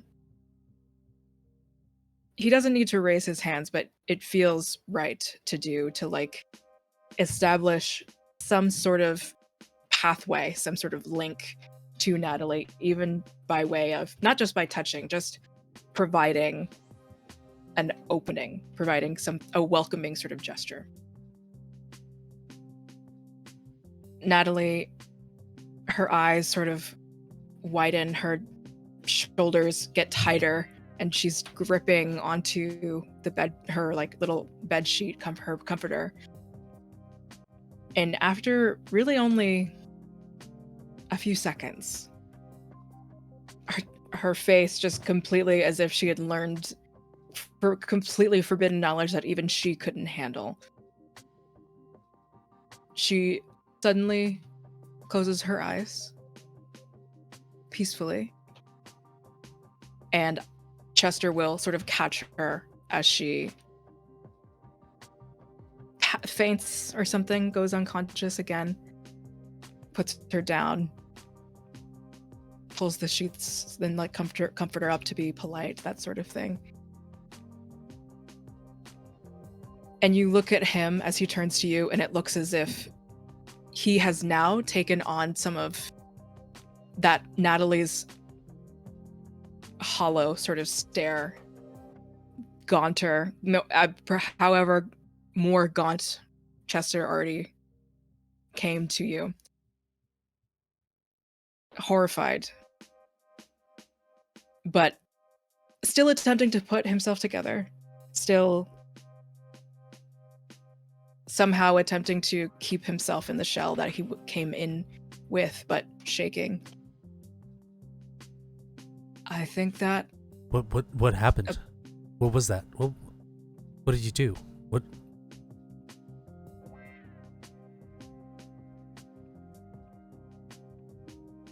As I said, some people are broken. As I said, some people are broken beyond repair before the bond. She was tied to something mentally that if she were to ever break her loyalty to someone, she would be discarded, she would break. And then what did you do? Like,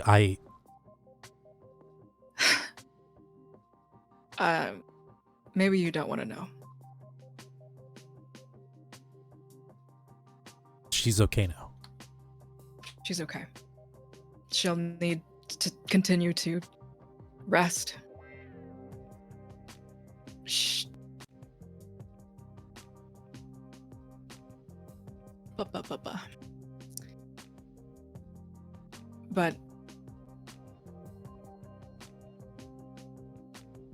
perhaps it's best I don't tell you. Okay. Thank you.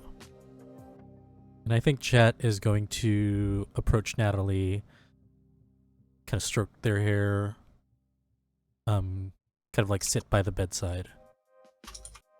And I think Jet will also kind of go on his phone and go on a banking app and just transfer some money to Cinnabar. Do you need help with anything? Maybe just getting back to the car. Okay. Yeah. And I help him up. And as we're going, I'm just telling him, like, look, I don't know how to thank you. I seriously, anything you need while you're in Korea, let me know. If anything, it's good to have allies. Yeah. I got you. Once I bring him over to the car, once all the goodbyes are done, I'm gonna rush towards Natalie's bedside again. And see how they are. Sleeping without the clenched teeth, knitted eyebrow, every muscle tensed, truly a weight lifted off of her in every capacity. Mm-hmm. It almost feels as if you are able to look at this person and know that they'll wake up and be okay. And I think Jet does a sigh of relief and texts whoever lackey that they can to go to his lab, get some blood bags from the freezer, and bring them over. And he's just gonna be there by their side until they wake up, or until, the next night, whenever. In the car between Chester and Cinnabar, unknown to Jet, unknown to anyone, Cinnabar asks Chester, "Did you do that fucked up thing you said that you were gonna do?" Chester says, It's not fucked up. I just took it on for her." Cinnabar just says, "I think it's pretty fucked up, but whatever. Let's go party." And then they drive off. Cerise.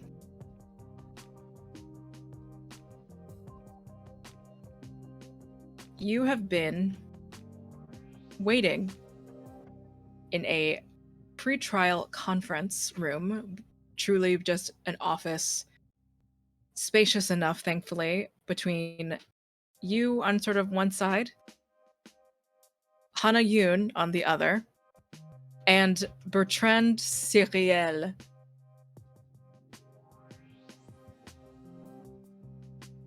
There we go. The French restaurateur that have been working alongside Young Chul in international sort of finances and cases.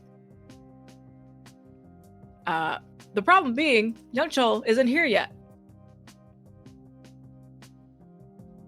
Hana Yoon sort of just is being a huge bitch and annoying and is tapping her sort of foot on the ground.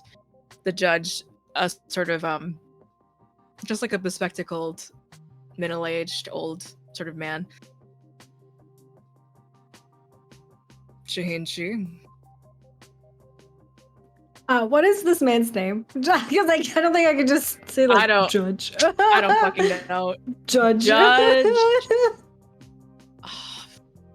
Judge Hong. Amada.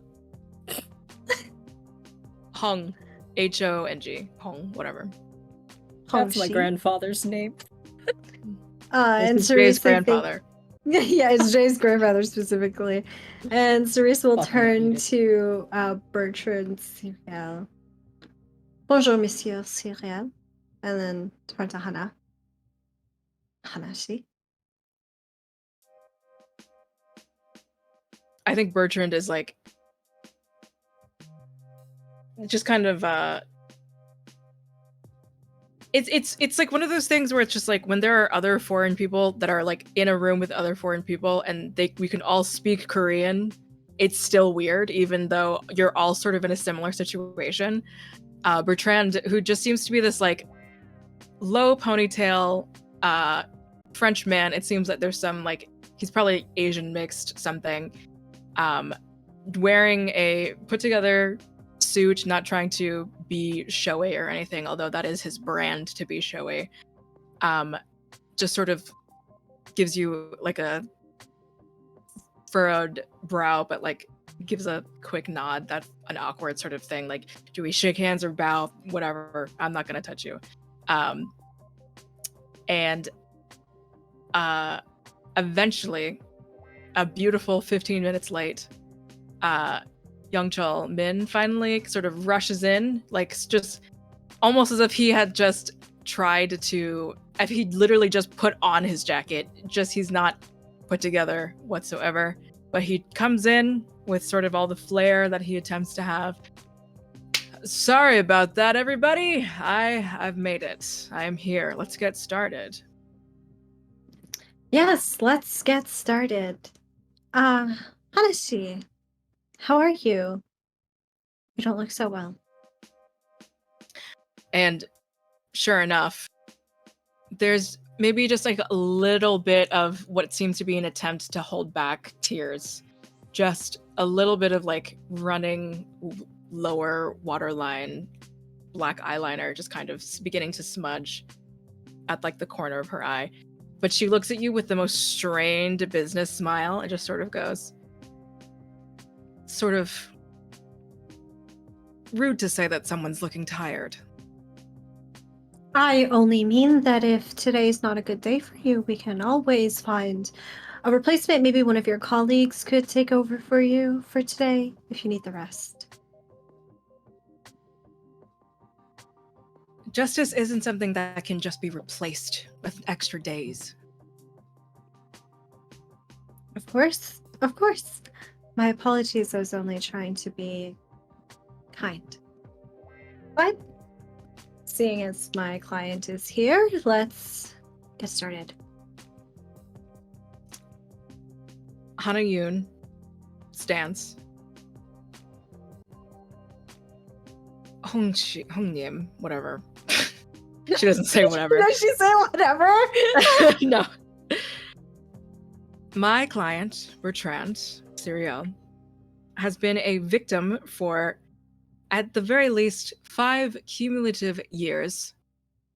Young Chulshi being his business partner for that long, the Bertrand Cereal brand, cereal specifically being a multi-international restaurant, a series of restaurants throughout many other prodigious cities in other countries, and has experienced underreported investments. All the notes that I don't have in front of my face right now.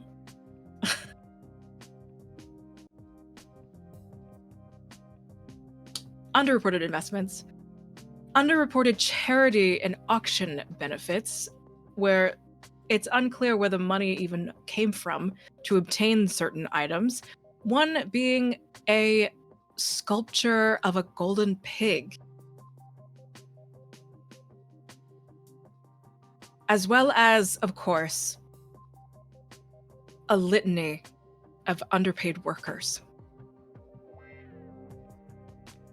We are suggesting, this team on our side, that although certainly the Min family, in all of its chaebol nature, has provided a grand economic impact for Seoul, for the country. We do not stand to disagree with that. However, leniency cannot be permitted in this case. We implore for a 20 million won fine, as well as 20 years imprisonment with labor.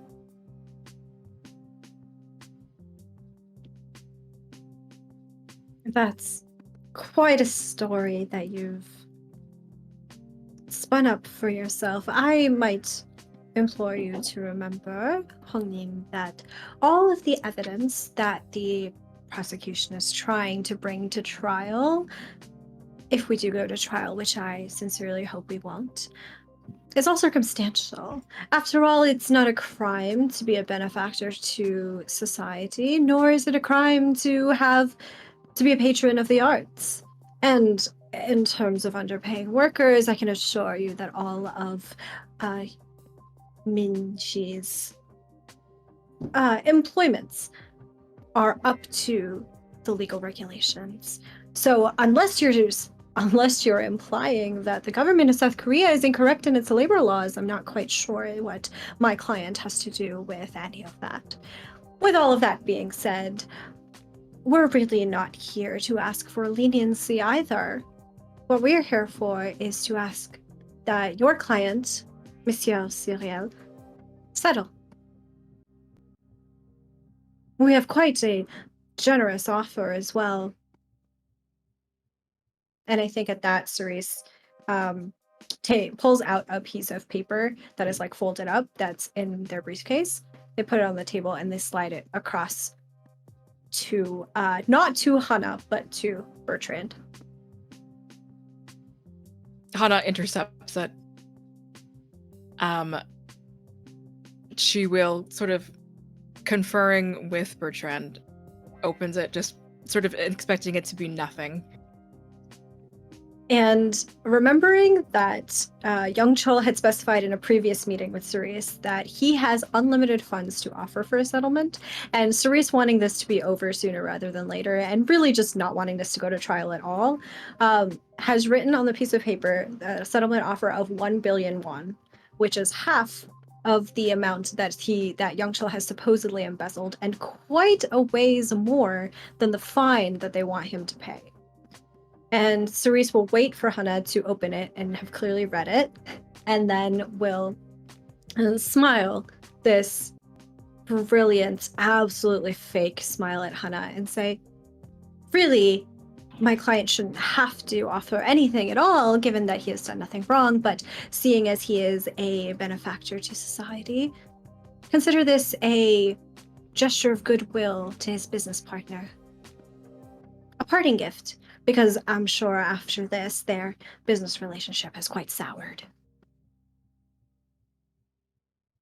Hana doesn't look at Bertrand. Bertrand is looking at the, this notarized, this, money order, whatever it is. Just wrapped. Suddenly, all of the desire for trial kind of shaken at this point. But Hana just ignores that at the moment. Looking directly at you. At what point does this not just become bribery? It would only be bribery if there was a crime that had occurred, which hasn't occurred. I will remind you, Hanashi, that your job is to find concrete evidence of wrongdoing against my client, which you have failed to find.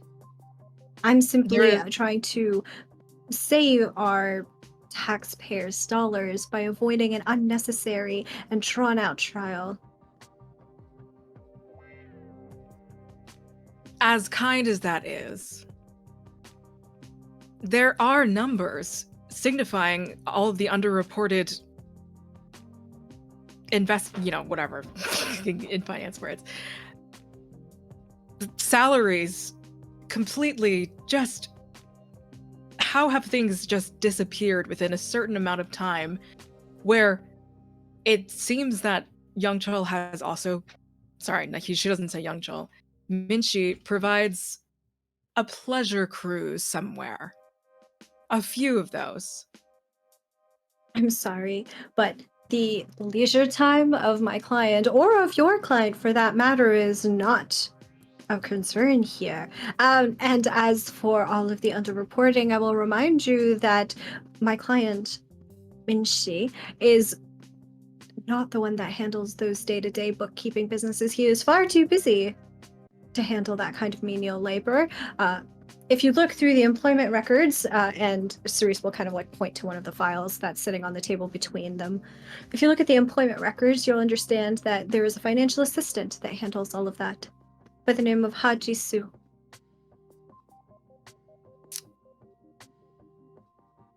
If there is any embezzlement or underreporting or whatever else that you were claiming going on, I can assure you that my client had nothing to do with it, nor any knowledge of it. A financial assistant couldn't possibly be the one to commit 2 billion won embezzlement. Someone has to take responsibility for the money that's lost. I agree with you. I really do. And I'm simply asking you to look in the correct direction for that. Now, whether you believe or do not believe that a underling of my clients can or cannot commit crimes, that's, well, not my business. All I can assure you is that the person who is in direct contact with these funds, the one who handles funds coming in and funds going out, is that assistant.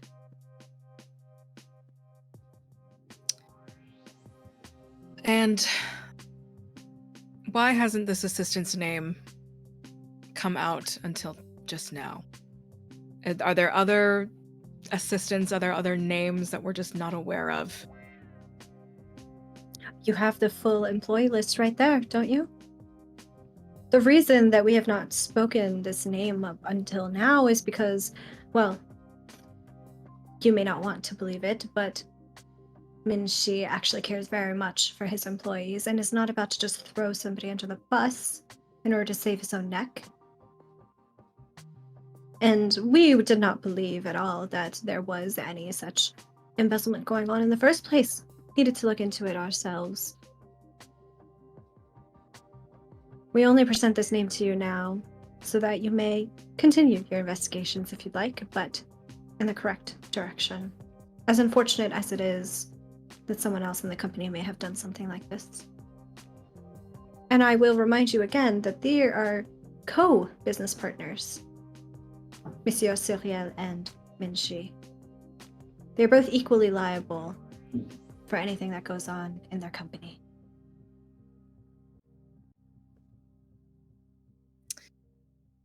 As complicated as it gets when you go into a partnership after everything, that's true. All associated parties now must all, as a group, speak for itself. That being said, the both of them have decided to have pre-established means of packing things up and going home, as it were. And then Hana will sort of look at the judge at this point, and just Bertrand's still like racking his mind at this point. Hana says, unfortunately, we may need to push the trial just so that the prosecution is able to pour through this new set of numbers. We would like to be very thorough when it comes to this, as Mr. Cyril here has been very thorough and very open with all of us.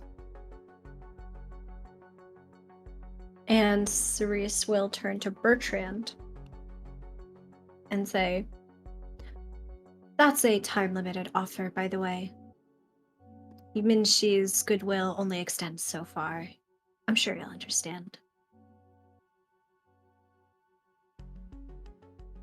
Maybe you, depending on the angle, Youngchul sort of like lifts sunglasses and just like winks at Bertrand, and then Bertrand just sort of like visibly like gets so red. But Hana just kind of like putting a hand on Bertrand's like just shoulder. I have a question. Yeah. Did the two of them was there ever a thing between the two of them? Between Youngchul and Bertrand? Yes, okay, cool. Absolutely. Cool. Absolutely. Got it. Absolutely. God, absolutely. And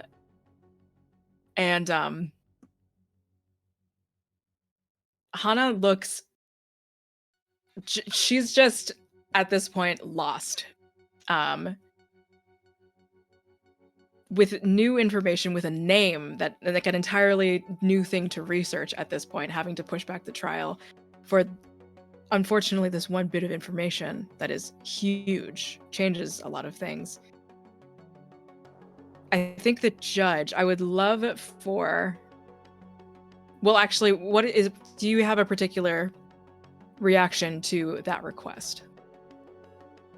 I think Cerise allows the push of the trial date to later, because in Cerise's head, if we can delay this trial, theoretically, Bertrand might end up accepting this offer for a settlement, and the longer that we can delay it, the less likely we are to actually go to trial, and that's good for them. So they don't say anything and they allow this to go through. Okay. Just to see, and at this point I won't be a very hard difficulty. Give me a charisma, persuasion, or whichever attribute is more appropriate, manipulation or otherwise. Okay. I am going to use persuasion. I've got legal argument as There we go. as a specialty. So I'm going to add my dice for that. I'm going to re-roll 3 just for fun. This is just Cool. for fun. I'm going to use one of my re-rolls that chat has beautifully given me. And that is 8 successes. Gorge. Amazing. With Hana resigning sort of visibly, the judge, who's just been like watching everyone just like bicker and quabble at this point, there's something, I think, an acknowledgement of like trials with you in particular, where it's always fun. It is funny sometimes to just be in these rooms with Cerise, but just sort of nods and is like, sounds good. And then just sort of lazily knocks the gavel and accepts the request to push back the trial, or basically to push back this particular conference of the pre-trial. I mean, you're all excused at that point, and Hana sort of excuses herself from Bertrand. I think she whispers to him, and then she storms off to the women's bathroom. Can I hear what she whispered to Bertrand at all? I don't have vampire super hearing as an ability, but what are the skills? Let me see. As far as like a perception check goes, you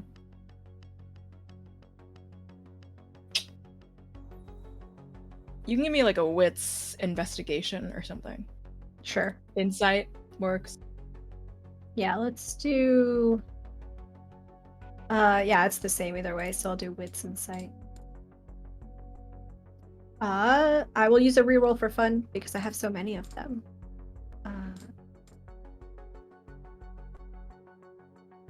That is 4 successes.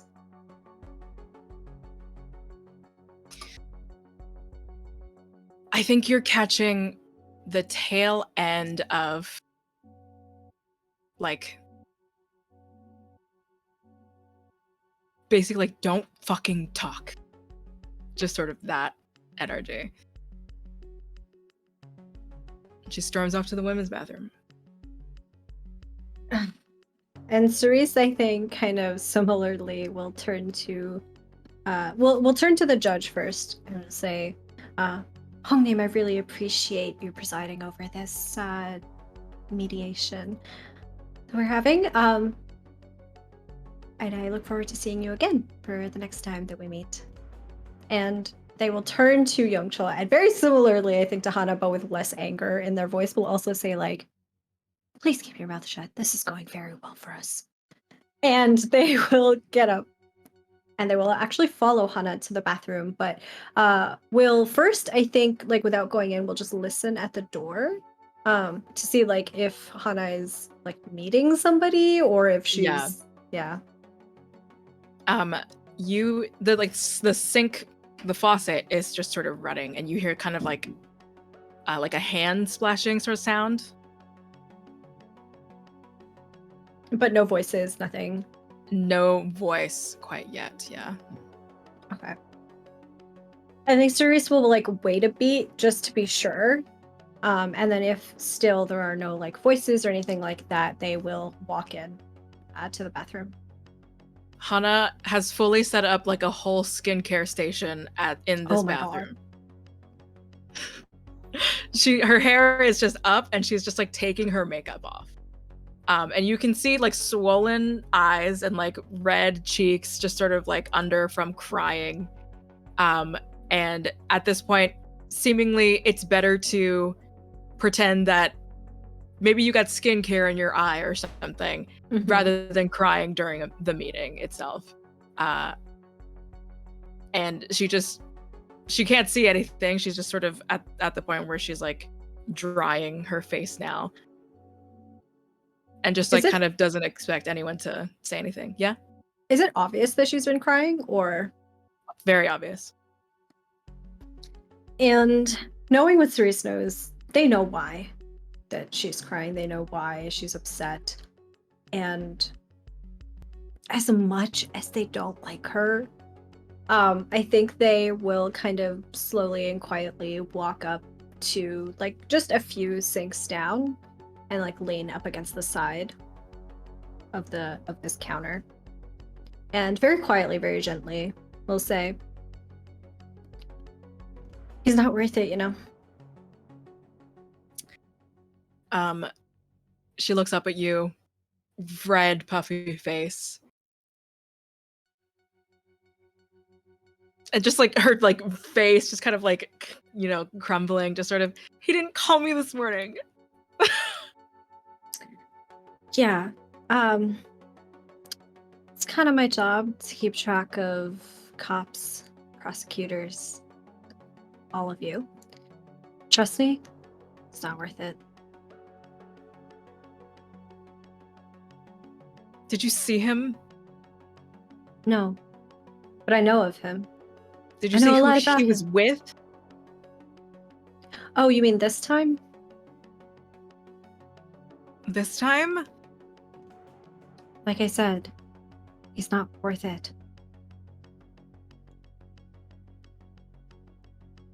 Come on, even you can do better than that.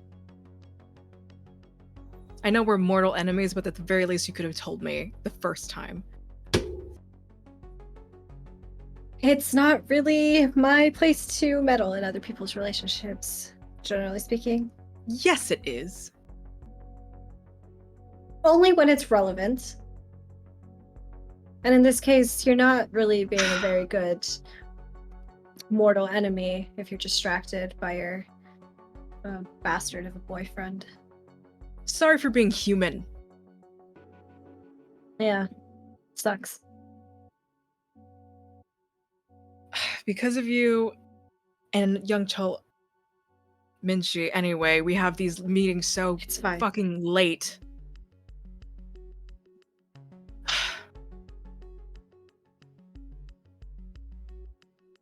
I thought you'd be working at this hour anyway. At least from my home or at like a cafe or something.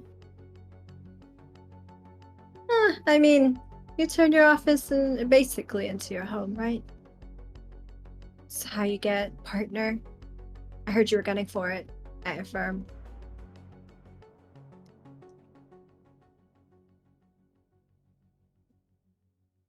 We gotta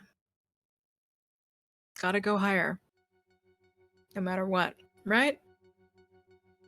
Yeah, and losing that anchor will help you.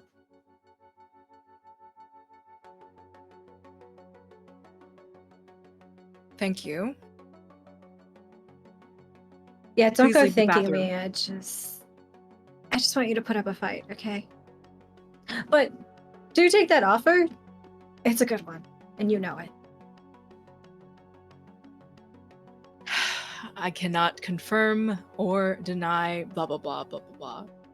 Yeah. Okay.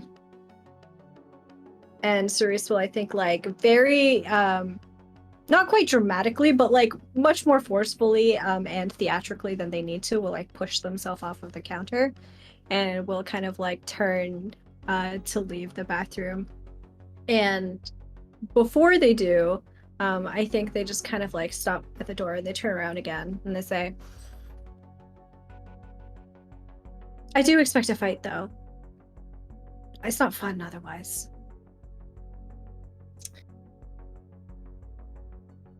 When we go to trial, you better come with as many relevant pieces of information that you can.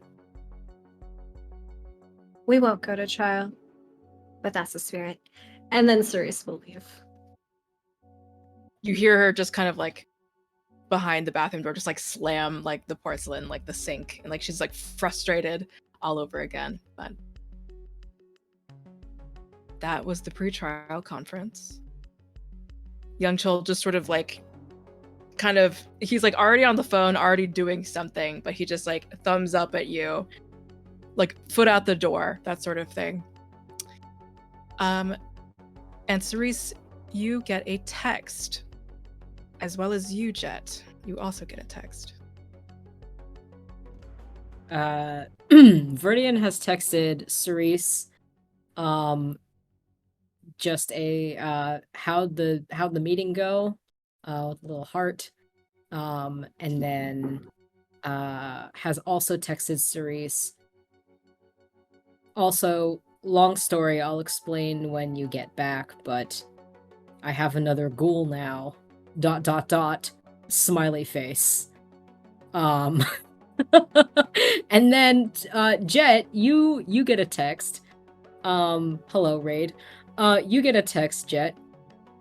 And Viridian had texted this to you probably while you were like on the way to see Natali. And the text just says, Kyun, what did they say? Kyun is my ghoul now, with an ellipses after. I think it's very clear Viridian is just kind of like, why do you do this to me? And then they say, I have given him 6 months to prove his worth. And then they say, thought I'd let you know. And I think you get a response there. Wendy told me everything. I owe you one. And Wendy told me, I wouldn't say everything. It's like Wendy told me and I owe you. So Wendy told you what? Question mark. By this time, Jet threw the phone away and just is waiting on Natali, so you don't get a response. And on the other side, you get a text from Cerise that says, we're not going to trial. Bertrand's eyes were... And then you see like $, $. The one good thing that Youngchill has is a lot of money. Also, who's your new goal? Viridian probably sends you something like something encouraging, something like, I don't know, like that's my girl or something, and then responds to the other text with Kyun with a just like another ellipses. Viridian really likes the ellipses. I mean, Viridian is a boomer. So. Yeah. And then, meanwhile, Viridian has also texted Wendy because Jet's not answering. What did you tell Jet? Question mark. Fuck. Is that the text back? Yes, because that's what I said out loud. So yeah, that's what Wendy I think Wendy would be like, "Fuck, wait, what did I tell Jet?" And like, yep. Yep. Viridian will send a screenshot just of Jet's texts to you. Not this. Yeah. Wendy Chaos just texting. puts her phone away. Don't make me come over there again. No. I know where you live. As the vampires, as their night does not get any more peaceful. Wendy. Yes. Do you have a fax machine or like anything like weirdly like old-fashioned like that? Any method? I feel like Wendy would have a fax machine and like one of those ham radios just for like. Yeah. Well, like, does it work or do you just have one? Yes. Well, because Yes. Wendy spent a lot of time with Ted, and I imagine Ted is a collector of old shit. Wendy- you know. Wendy Yeah, that seems makes the sense. type to have a typewriter just because she The likes how clicky it sounds. clacky. Yeah. Yes, But exactly. it feels very satisfying to type on a typewriter, Yeah. so It that's really valid. does. The Yeah. OG mechanical keyboard. You're gonna get a fax Great. from Ted. I'm so excited. From Ted. Oh. And what does Tedithy want? Tedithy,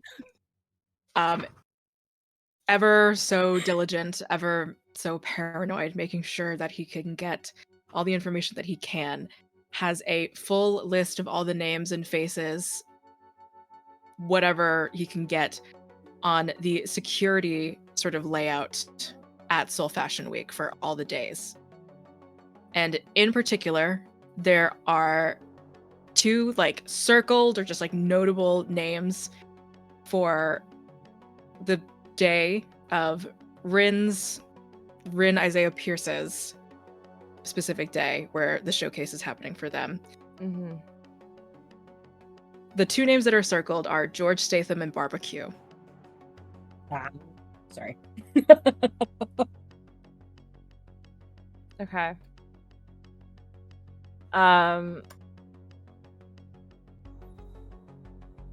Wendy lets out another fuck. And then texts the group chat and is like, I have info. But doesn't text Viridian back. No. Let's meet up. And let's go ahead and end there, huh? How do we feel about Answer your that? text, Wendy. Ignore your mom. Ignore your mom when she texts you. That has been our episode, everyone. Thank you so much for joining us. Thank you all for all of the raids. You've been amazing. I have been Josephine. I am at Scary Dog Friend. I have been your storyteller. Check us back out just in a week or so, maybe 2 weeks at this point. On Friday, we're going to have a new show. We will be promoting it very soon. I'm over at Nameless Domain, over at Monster Fuckers Anonymous. We have a very fun episode with Fabs that actually came out about Filipino monsters. And we are absolutely horrible to Cleric 34. So go ahead and listen to that. I'm going to pass it over to Youngles. Hi, I'm Youngles. I've been your chaotic vampire friend today. And go by they, she pronouns. I'm here. I'll be on Emerald Templars this weekend on Sunday, which is very exciting. And follow me at places once we figure out where we're all hanging out now. So I'll pass it to Hamna. Hello, everyone. My name is Hamna. I use any and all pronouns, and I am a TTRPG performer and producer. You can find me over on all of the social medias at Lilith TTRPG, though Twitter is the best place to know where I am at any given point in time, at least for the moment. I'm not in anything else for now that's going to be coming out for a while. So instead, I will just tell you to keep an eye on the Nameless Domain socials next month, because for Goodia, we have some fun stuff that's going to be coming out soon. It's unhinged a little bit, and I promise it'll be very fun. So keep an eye on the Nameless Domain socials. And actually, if you haven't seen the show yet, go watch it on Nameless Domain's YouTube, because Goodia is officially award nominated. So there's that. Yeah. And with that, I'll pass it over to Jay. Hi, everybody. My name is Jay. My pronouns are they, them, and I was allegedly born tomorrow. Well, on the day tomorrow, but a while back. I'm X number of years old. Anyway, you can follow me on Twitter at NalaWoo and at NalaDraws if you want to see my artwork. I'm also NalaDraws is my handle on any other social media sites that I might have, including Blue Sky, Hive, TikTok, etc., etc. There's so many places, and I don't know what's happening with any of it. But anyway, my big thing that I want to boost, I guess, is that I am crowdfunding my trip to Big Bad Con this fall. If you like me, if you like the work that I do, if I've made you laugh, if I've made you cry, if I've awoken something in you absolutely terrible or amazing, you should give me your money or share the post. That would be great. And I would really appreciate it, because I am trying to be able to commit to going to the con. Thank you. Is that a card? Can I eat it? Well, it was supposed to be money, but yeah, it's a magic card. It's Oh. just green. Ah. I will eat the art. All the magic card art is good.